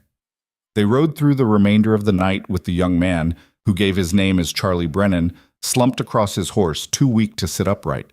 Rourke led the animal while Evelyn kept watch, her hand never far from the derringer. The line shack was exactly that, a crude shelter built by ranchers for hands watching distant herds. 3 walls, partial roof, enough to block wind and sun. Rourke got Charlie inside and settled while Evelyn tended the horses. Over the next 2 days, they nursed the young man back to functionality. Rourke rationed water and food with careful precision, never giving too much too fast. Evelyn kept watch, practiced building fires, and learned which desert plants could be eaten and which would kill you. Charlie, once coherent, told his story. He'd been part of a survey crew mapping potential railroad routes, got separated during a dust storm, and had been lost ever since. His gratitude was overwhelming, bordering on worshipful. "You saved my life," he kept saying. "Both of you. I'll never forget this." "Just pass it forward," Rourke said. "Help the next person who needs it." On the third morning, Charlie was strong enough to travel. Rourke gave him precise directions to the nearest settlement, warned him about potential hazards, and sent him on his way with enough supplies to reach safety.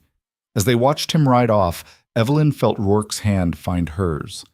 "That was a good thing you did," she said. "We did. Together." He squeezed her hand. "You're learning the balance.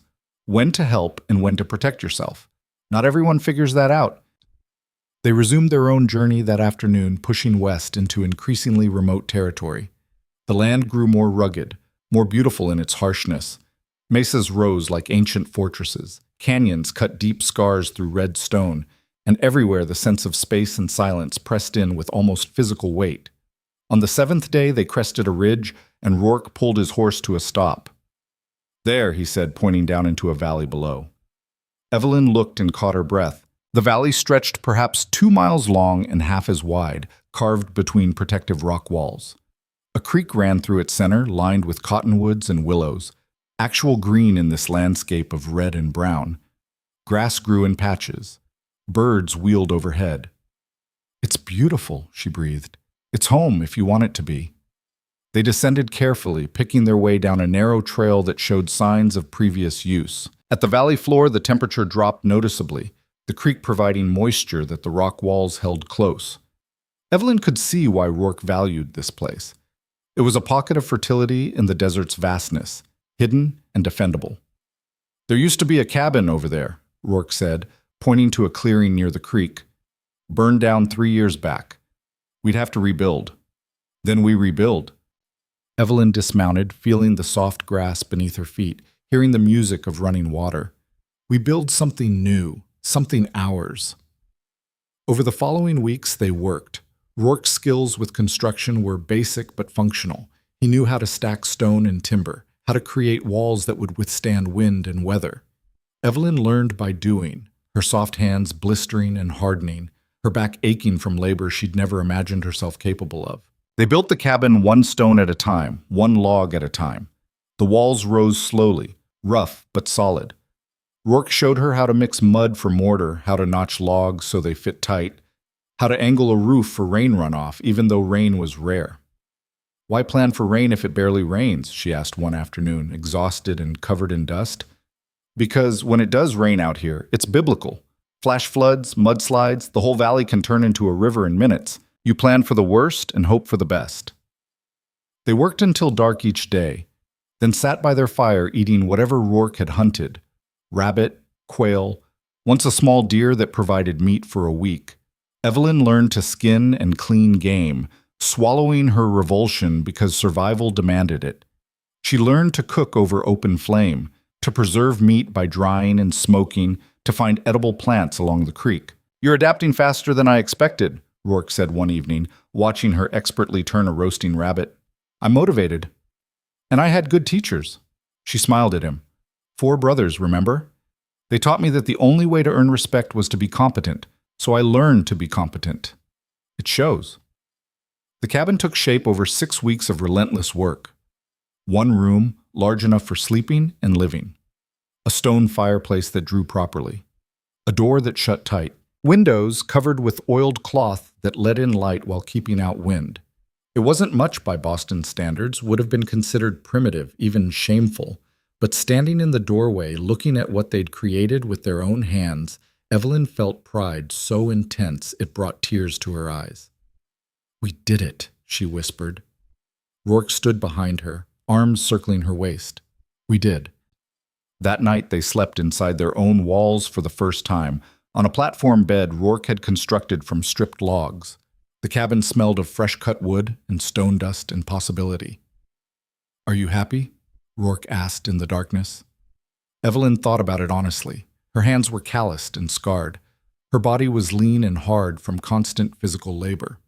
Her face was permanently browned by sun, her hair wild and unmanageable. She owned 2 dresses, both patched and worn. She hadn't seen another human being in weeks. She worked from sunrise to sunset just to maintain basic survival. "Yes," she said, "I'm happy. Even though it's hard. Especially because it's hard. Because I'm earning this life instead of having it given to me. Because everything here is real and honest and true." She turned to face him in the darkness. "Are you happy?" "I am." His voice held wonder, like he was surprised by the truth of it. "Didn't think I could be." Spent so long alone, convinced that was my fate. Then you showed up and changed everything. They made love that night with the tenderness of people who'd fought for every moment together, who understood the fragility of happiness and the strength required to protect it. Afterward, lying tangled together on their rough bed, Evelyn felt more at peace than she ever had in Boston's finest drawing rooms. But peace in the frontier was always temporary. The trouble came 3 months after they'd settled in the valley. Evelyn was checking their small garden, struggling seedlings that she tended with desperate care, when she heard horses approaching, multiple riders moving fast. Rourke was at her side instantly, rifle in hand. "Get inside. Stay low." "What is it?" "Don't know, but nobody comes here by accident." She grabbed the derringer and moved to the cabin, watching through a gap in the window covering as 5 riders emerged from the canyon trail. Hard men on hard horses, carrying weapons openly. Rourke stepped forward to meet them, his body language deceptively casual. "Help you, gentlemen?" The lead rider, a thick-built man with a scarred face, looked around the valley with calculating eyes. "Nice setup you got here. Didn't know anyone was using this place." "Now you know." "Yeah. Problem is, we've been using this valley as a way station. Cash supplies here rest up between jobs. Don't much appreciate finding squatters." "We're not squatting. We're living here. Built that cabin ourselves." The scarred man shrugged. "Don't care who built it. Valley's ours. You need to move on." "Not happening." Rourke's voice stayed level, but Evelyn could see the tension in his shoulders. "You sure about that?" The man gestured to his companions. "There's 5 of us and 1 of you." "2 of us," Evelyn called out, stepping into the doorway with the derringer raised. Her hands were steady, despite her hammering heart. "And this valley is ours. We're not leaving." The riders laughed, but there was an edge to it. The scarred man's eyes narrowed as he looked at her, then at Rourke, reading the situation. "Well now, that's interesting. White woman living out here with a breed. That's the kind of arrangement that raises questions." "The only question that matters," Evelyn said coldly, "is whether you're smart enough to ride away before someone gets hurt." Big talk for a woman with a toy gun. This toy gun still puts holes in people. "Would you like to test that?" Rourke shot her a quick glance, part warning, part admiration. "Gentlemen, as the lady said, this is our home. We've worked too hard building it to give it up without a fight. Now you can ride on and find another way station, or we can have a problem. Your choice." The tension stretched tight as wire. The scarred man looked at his companions, reading their willingness for violence. Evelyn could see the calculation happening. Was this valley worth dying for? Apparently not. "This isn't over," the man said finally. "You might have run us off today, but word gets around. People hear about a breed, and as woman living alone in a hidden valley, they get ideas. You won't always be lucky." "Don't need luck," Rourke said. "Just need to be left alone." The riders turned and left, but the threat hung in the air like smoke. When they were gone, Evelyn's legs finally gave out and she sat down hard on the cabin step. "Are they coming back?" she asked. "Probably not them specifically, but he's right. Word will spread. We've made ourselves vulnerable by staying in one place." Rourke sat beside her. "We could move on. Find somewhere even more remote." "No." The word came out fierce. "We built this. It's ours. I won't be driven away by threats." "Even if staying means constant danger?" "Even then." She met his eyes. "You told me that choosing this life meant choosing hardship. Well, I'm choosing to defend what we've built, whatever that takes."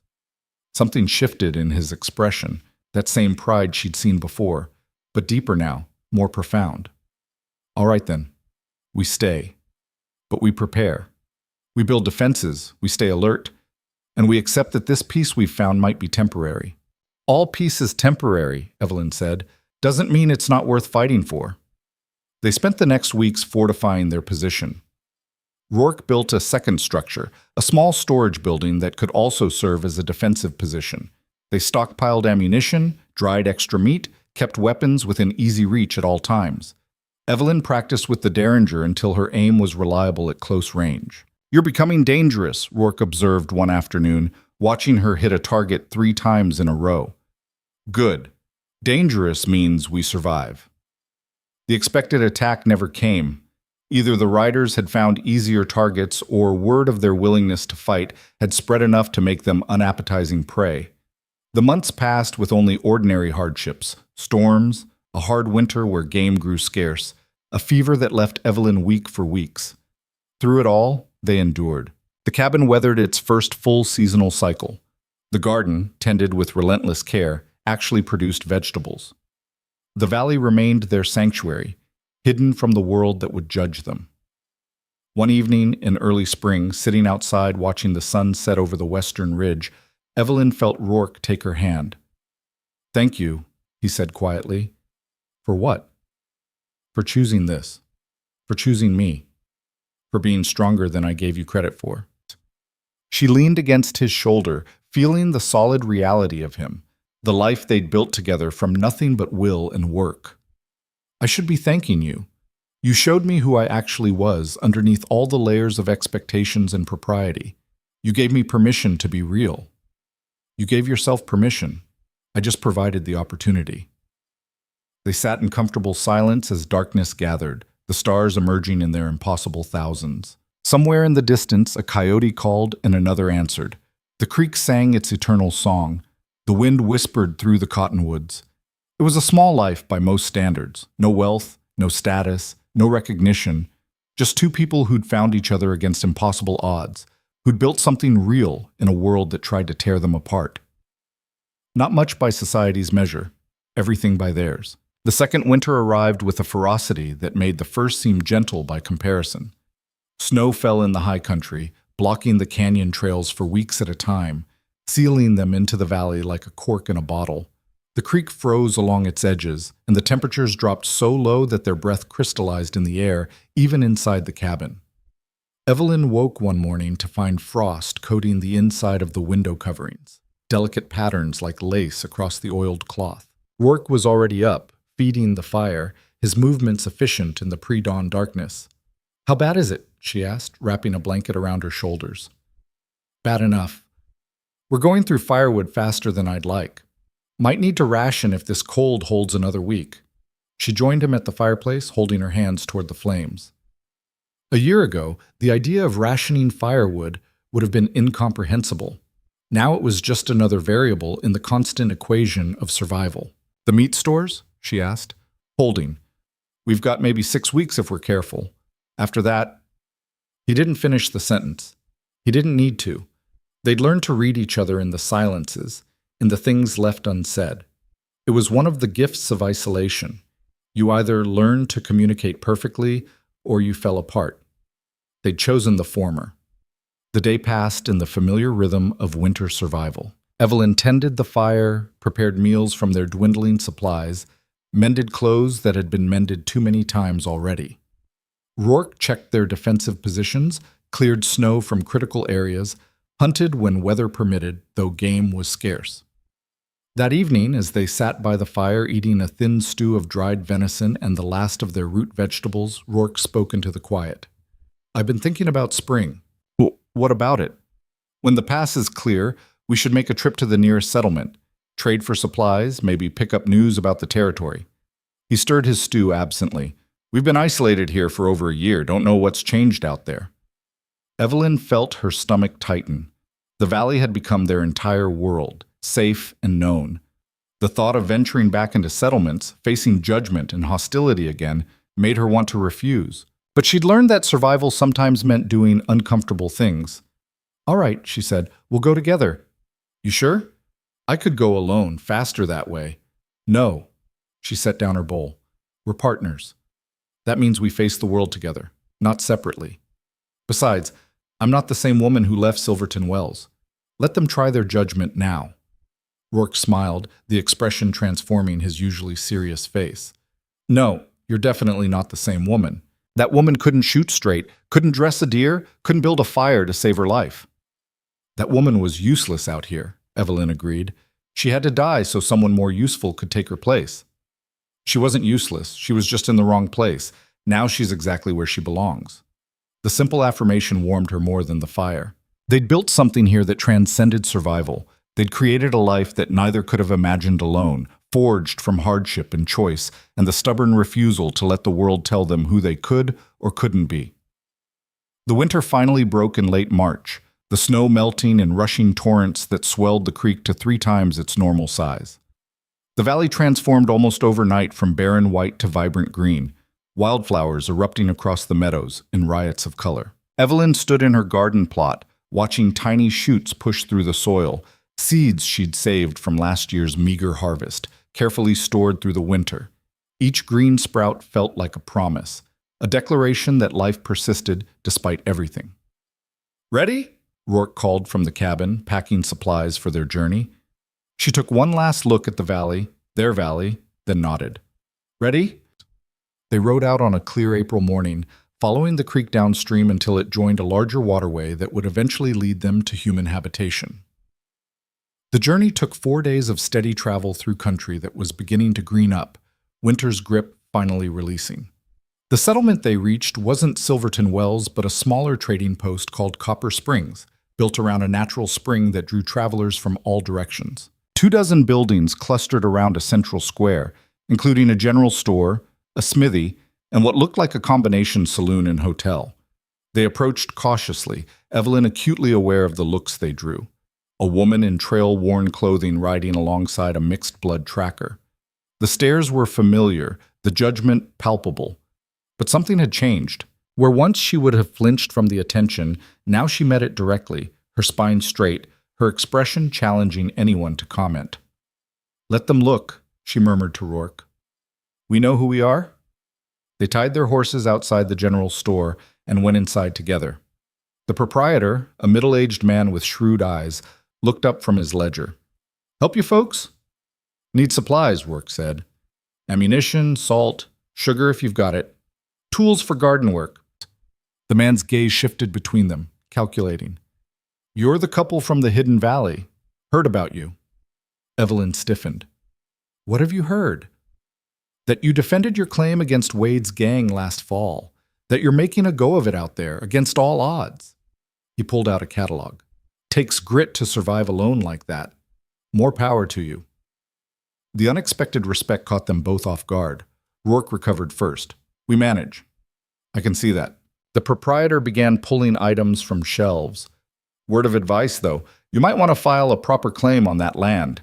Territory's changing fast. Railroads coming through, bringing settlers. Land that's unclaimed won't stay that way for long." "How would we file a claim?" Evelyn asked. "Territorial office in Prescott. Fill out papers, pay the fee, prove you've made improvements. Then it's legally yours, protected by law." He wrapped their purchases in brown paper. "Of course, that requires going to Prescott, dealing with officials. Some folks might give you trouble about—" He gestured vaguely between them. "We're used to trouble," Rourke said flatly. "I bet you are. Still, might be worth it. Having legal title means something out here, even if it doesn't feel like it." They paid for their supplies. Evelyn had been carefully saving money from selling surplus deer hides and Rourke's occasional guide work, and stepped back into the afternoon sun. "What do you think?" she asked as they loaded their horses. "I think he's right. Territory's filling up faster than I expected. If we don't claim that valley legally, someone else will." He adjusted the pack straps. "But Prescott's a big town, lots of people, lots of judgment." "Then we face it. We file the claim, we get the protection of law, we make it official." She met his eyes. "I'm not ashamed of what we've built, Kael. Not ashamed of choosing you. If the world wants to judge us, let them. But they can judge us as legal landowners." He pulled her close, right there in the middle of the settlement square, and kissed her thoroughly. Let them stare. Let them whisper. It didn't matter anymore. The journey to Prescott took 2 weeks. They traveled through country that was indeed filling with new settlers, families in wagons heading west, prospectors heading to rumored strikes, businessmen scouting locations for stores and hotels. The frontier was closing, civilization spreading like a flood. Prescott itself was a revelation. A real town, maybe 200 buildings, with actual streets and shops and churches. People everywhere, more humanity than Evelyn had seen in over a year. The noise and press of it was overwhelming after so long in their quiet valley. They found a boarding house on the edge of town, run by a German widow who took one look at them and quoted a price 3 times the going rate. "That's robbery," Evelyn said sharply. "That's the price for your kind," the woman replied. "Take it or leave it." "We'll leave it." Evelyn turned on her heel. "Come on, Cale, we'll camp outside town before we pay extortion." They ended up at a smaller establishment run by a freed slave named Abraham Porter, who charged fair rates and asked no questions. His wife Mary served them dinner and made polite conversation that felt almost foreign after so long alone. "You're here for the land office?" Abraham asked over coffee. "How did you know?" Rourke asked. "Because nobody comes to Prescott for fun. It's business or land, and you two look like homesteaders." He refilled their cups. "Word of advice: bring proof of improvements. The clerk's a stickler for documentation. Pictures if you have them, or sworn testimony from someone who's seen your place." "We don't have pictures," Evelyn said, "and the only people who've seen our valley are us and some outlaws we ran off." Mary laughed warmly. "Then you bring yourselves, and you tell the truth. Clerk's name is Harold Finch. Fussy man, but fair. You show him calluses and determination, he'll likely approve your claim." The next morning, they presented themselves at the Territorial Land Office. Harold Finch turned out to be a thin, precise man with spectacles and ink-stained fingers. He listened to their description of the valley, asked detailed questions about improvements and water rights, and examined Evelyn's hands with particular attention. "These are working hands," he observed, "not the hands of a claim jumper or speculator." "We built everything ourselves," Evelyn said. "Every stone, every log. That land is ours by right of labor." Finch made notes in his ledger. "The valley you describe matches a tract that's been unclaimed for 15 years. Previous settler was killed by raiders, no heirs came forward. If you can provide coordinates and prove continuous habitation." Rourke provided exact geographical markers, describing the valley's location with the precision of someone who'd navigated that country for a decade. Finch cross-referenced with maps, asked more questions, then finally nodded. "The filing fee is $50. Once paid, you'll have 90 days to prove up the claim. That means showing continuous improvement in habitation. An inspector will visit to verify." $50. It was most of their saved money. Evelyn and Rourke exchanged glances. "We'll pay it," Evelyn said. Finch prepared the papers with meticulous care. When he reached the section for names, he paused. "And you are?" "Cale Rourke and Evelyn Harper," Rourke said. "Relationship to each other?" The question hung in the air, loaded with implications. They weren't married, had never formalized their union in any legal or religious sense. Out in the valley, it hadn't mattered. But here, in the world of official documents, it suddenly did. "Partners," Evelyn said firmly. "Equal partners in the claim." Finch's pen hesitated. "The law requires specification. Married partners, business partners, or—" "Married," Rourke said quietly. "We're married." It was the first time either had spoken the word aloud. They weren't. Not legally, but Evelyn felt the truth of it anyway. Married in the ways that mattered, by choice, by commitment, by the daily decision to build a life together. Finch wrote it down without comment. "Very well, Mr. and Mrs. Rourke, your claim is filed pending verification. Keep these papers safe. They're your proof of ownership." Walking out of the land office with the deed papers in hand, Evelyn felt something shift inside her. They owned the valley now, not just by occupation, but by law. It was theirs to defend, theirs to improve, theirs to pass on if they chose. "Mrs. Rourke," she said experimentally, "that's going to take some getting used to." "We don't have to use it," Cale said quickly. "I just said it because the paperwork required—" "No." She stopped him. "I like it. It's true, isn't it? In every way that matters?" "In every way," he agreed. "Then maybe we should make it official, not because the law requires it, but because we choose it." They found a justice of the peace that afternoon, a tired-looking man who performed marriages in a cramped office that smelled of old paper and tobacco. The ceremony was brief and perfunctory, witnessed by his clerk and the building janitor. No flowers, no music, no guests. Just two people making promises they'd already kept for over a year, formalizing what had been forged in fire and hardship. When the justice pronounced them married, Cale kissed her like he had that first time in Silverton Wells, with the desperation of someone who'd never expected to have this, the fierce gratitude of someone who knew exactly how rare it was. That night, Lying in their rented room, Evelyn examined the marriage certificate in the lamplight, 2 names linked together on official paper, stamped and sealed. "Any regrets?" Kyle asked, watching her. "Only that we didn't do this sooner." She set the paper aside and turned to him. "Though I suppose it's fitting. We built everything else ourselves, the cabin, the life, the future. Why not build our way to marriage too? Most people do it the other way around. Marriage first, then building. We're not most people." She traced the line of his jaw. "We never have been." They spent 3 more days in Prescott purchasing supplies they couldn't make or find. Seed for expanding the garden, better tools, glass for proper windows, a real cook stove that would make winter living more bearable. Everything they bought represented permanence, the commitment to not just survive, but to thrive. On their last evening, they encountered trouble in a way that felt almost inevitable. They were loading their purchases outside the general store when 3 men approached, clearly drunk, looking for entertainment. The leader, a thick-necked bully with cruel eyes, stepped directly into their path. "Well, well, the breed and his white whore. Heard about you two." Evelyn felt Cale tense beside her, but his voice stayed level. "Step aside." "Or what? You gonna make me?" The man gestured to his companions. "Think you're real clever, aren't you? Coming into town, filing claims, playing house like you're decent folk." "We are decent folk," Evelyn said coldly, "which is more than I can say for drunks looking to start fights." "You got a mouth on you, woman. Someone should teach you manners. And someone should teach you basic human decency, but I suspect that ship has sailed." She stepped forward, not backing down. "Now move before you embarrass yourself further." The man's face flushed red. He reached for her arm, and Kyle moved instantly, catching the man's wrist in an iron grip. "Don't," Kyle said quietly. "Touch her." "What are you going to do about it, breed?" What happened next was so fast Evelyn almost missed it. Kale twisted, using the man's own momentum against him, and the bully went face first into the dirt. His companions reached for weapons but found themselves staring down the barrel of Rourke's rifle, which had appeared in his hands like magic. "Anyone else want to try?" Kale asked calmly. A crowd had gathered, watching.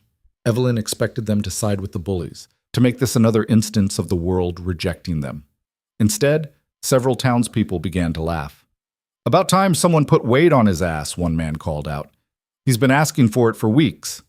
The bully, Wade, scrambled to his feet, humiliated and furious. "This isn't over." "Yes," Evelyn said firmly. "It is. Walk away while you still can." Abraham Porter pushed through the crowd, his presence commanding despite his slight build. "Problem here, folks?" "No problem," Kyle said, lowering the rifle. "Just leaving." "See that you do, Wade," Abraham said to the bully, "and take your friends with you. We don't need that kind of trouble in this town." Wade and his companions slunk away to scattered jeers from the crowd. Abraham turned to Kyle and Evelyn. "You two all right?" "Fine," Evelyn said. "Thank you." "No thanks needed. Wade's been a problem for everyone. Good to see someone stand up to him." Abraham lowered his voice. "But you might want to head out of town sooner rather than later. He's got friends, and they don't fight fair." They took his advice, leaving Prescott before dawn the next morning. The journey back to the valley felt like traveling towards safety instead of away from it. A complete reversal of how Evelyn had once thought about civilization versus wilderness. When they finally crested the ridge and looked down at their valley, green and vibrant in late spring, Evelyn felt her chest swell with emotion so intense it hurt. "Home," she whispered. "Home," Kyle agreed. Over the following months, they transformed the valley from a survival camp into a genuine homestead. The new cook stove made winter preparation easier. The glass windows let in light while keeping out cold. The expanded garden produced vegetables in abundance. They even had surplus to dry and store. The territorial inspector arrived in early autumn, a no-nonsense woman named Margaret Stone, who rode into the valley with a clipboard and a skeptical expression. She spent 2 days examining their improvements, asking questions, measuring structures. "You've exceeded the requirements," she said finally. "Cabin's solid, water source is reliable. You've got productive agriculture. Land's legally yours." Oh. She signed the verification papers. "Congratulations, Mr. and Mrs. Rourke. You're official homesteaders." After she left, Cale pulled out the deed and added it to the small box where they kept important papers: the marriage certificate, the claim documents, letters from the few people they'd helped over the years. "We did it," Evelyn said, looking at the collection. "Against all odds, we actually did it." "We did." He closed the box carefully. "Built a life out of nothing but will and work." That winter was easier than the previous two, though still harsh. They had better supplies, better shelter, better systems. They knew what to expect now, how to pace themselves, when to push, and when to conserve energy. On the longest night of the year, sitting by their fire with snow falling soft and steady outside, Kyle spoke into the comfortable silence. "Do you ever miss it? Boston? Your old life?" Evelyn considered the question honestly. "I miss my family sometimes. Wonder if they think about me, if they know I'm alive and happy. But miss the life itself? No." That woman who left Boston was playing a role, trying to fit into a shape that was never meant for her. Out here, I finally get to be myself. And who is that? Someone strong, someone capable, someone who builds instead of waiting to be built for. She turned to look at him. Someone who chose love over comfort and never regretted it for a moment. Not even when you're freezing in winter or sweating in summer or fighting off outlaws? Especially then, because those are the moments that prove what we are: survivors, fighters, partners who refuse to let the world tell us what's possible. She took his hand. "You gave me that, Kyle. Gave me permission to be more than I was supposed to be." "You gave yourself permission. I just provided the opportunity." "We provided it for each other." She leaned against his shoulder. "That's what love is, I think. Not just accepting each other, but challenging each other to become our best selves." As the years passed, the valley became known in the territory as the Rourke Place. Travelers occasionally stopped, needing water or shelter or help navigating the rugged country. Kyle and Evelyn developed a reputation: fair, competent, not to be trifled with. They helped those who needed it, defended their boundaries against those who challenged them, and built a network of similar outcasts and misfits who valued independence over conformity. 3 years after filing their claim, Evelyn discovered she was pregnant. The news brought a complex mixture of joy and terror. Bringing a child into their harsh existence felt both natural and reckless. "We can do this," Kyle said, his hand on her still flat stomach. "We've survived everything else." A child isn't something to survive. It's someone to protect, to nurture. What if we're not enough?" "We're enough. Look at everything we've built from nothing. We'll build this too." The pregnancy was difficult, the isolation making it more frightening. But when their daughter was born on a bright spring morning, screaming her fury at the world, Evelyn understood that this was what all the struggle had been for, not just to survive themselves, but to create space for new life to flourish. They named her Sarah, after the young woman in Silverton Wells who'd shown them kindness when most offered only judgment. Sarah Rourke grew up wild and strong, learning to ride before she could properly walk, learning to track and hunt and defend herself as naturally as breathing. When Sarah was 5, a second child arrived, a son they named Thomas, after the man whose death had inadvertently set Evelyn on the path to her real life. It felt right somehow, taking that tragedy and transforming it into new life, new hope. The valley echoed with children's laughter now, with the sounds of a family building its future one day at a time. Other families began to settle nearby, drawn by the Rourke's example. People who didn't fit elsewhere, who needed space to become who they actually were. A small community grew, loose and informal, but real nonetheless. They helped each other through harsh winters and dry summers, defended each other against threats, celebrated births and mourned deaths. They had no official name, no formal leadership, just a collection of people who'd chosen freedom over acceptance, authenticity over conformity. On their 10th anniversary, Kyle and Evelyn stood on the ridge above the valley, watching their children play near the creek while smoke rose from several cabins scattered across the meadow. "Did you ever imagine this?" Evelyn asked. "When you found me at that station?" "Not even close. I thought I'd guide you to safety and never see you again. Thought you'd go back east, and I'd keep drifting." He pulled her close. "Best mistake I ever made, stopping at that station." "It wasn't a mistake. It was fate." "Don't believe in fate." "Then call it luck. Call it chance. Call it whatever you want." She turned in his arms. "I call it the moment my real life began." Below them, Sarah called out something to her brother, her voice bright with laughter. The valley held the sound, cradled it, kept it safe. This place they'd fought for, built with their own hands, defended against all comers, their home, their future, their legacy.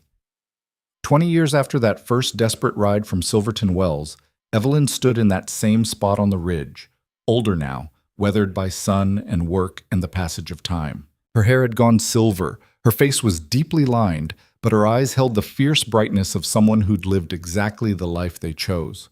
Kyle stood beside her, equally marked by time, equally unbowed. Their children were grown now, Sarah married to a young rancher from the next valley, Thomas preparing to head east for school, determined to become a lawyer who would defend homesteaders' rights. Tired? Kyle asked. Never. Evelyn smiled. Ready for whatever comes next. And something was coming. The railroad had finally reached the territory, bringing changes neither could have imagined when they'd first settled here. The wild places were shrinking, the frontier closing. Soon their isolated valley would be connected to the larger world, whether they wanted it or not. But they'd proven they could adapt to anything, had built a life from nothing, raised a family in the wilderness, created a community where misfits could become family. Whatever challenges the future held, they'd face them together, the same way they'd faced everything else. The sun set over the western ridge, painting the sky in impossible colors.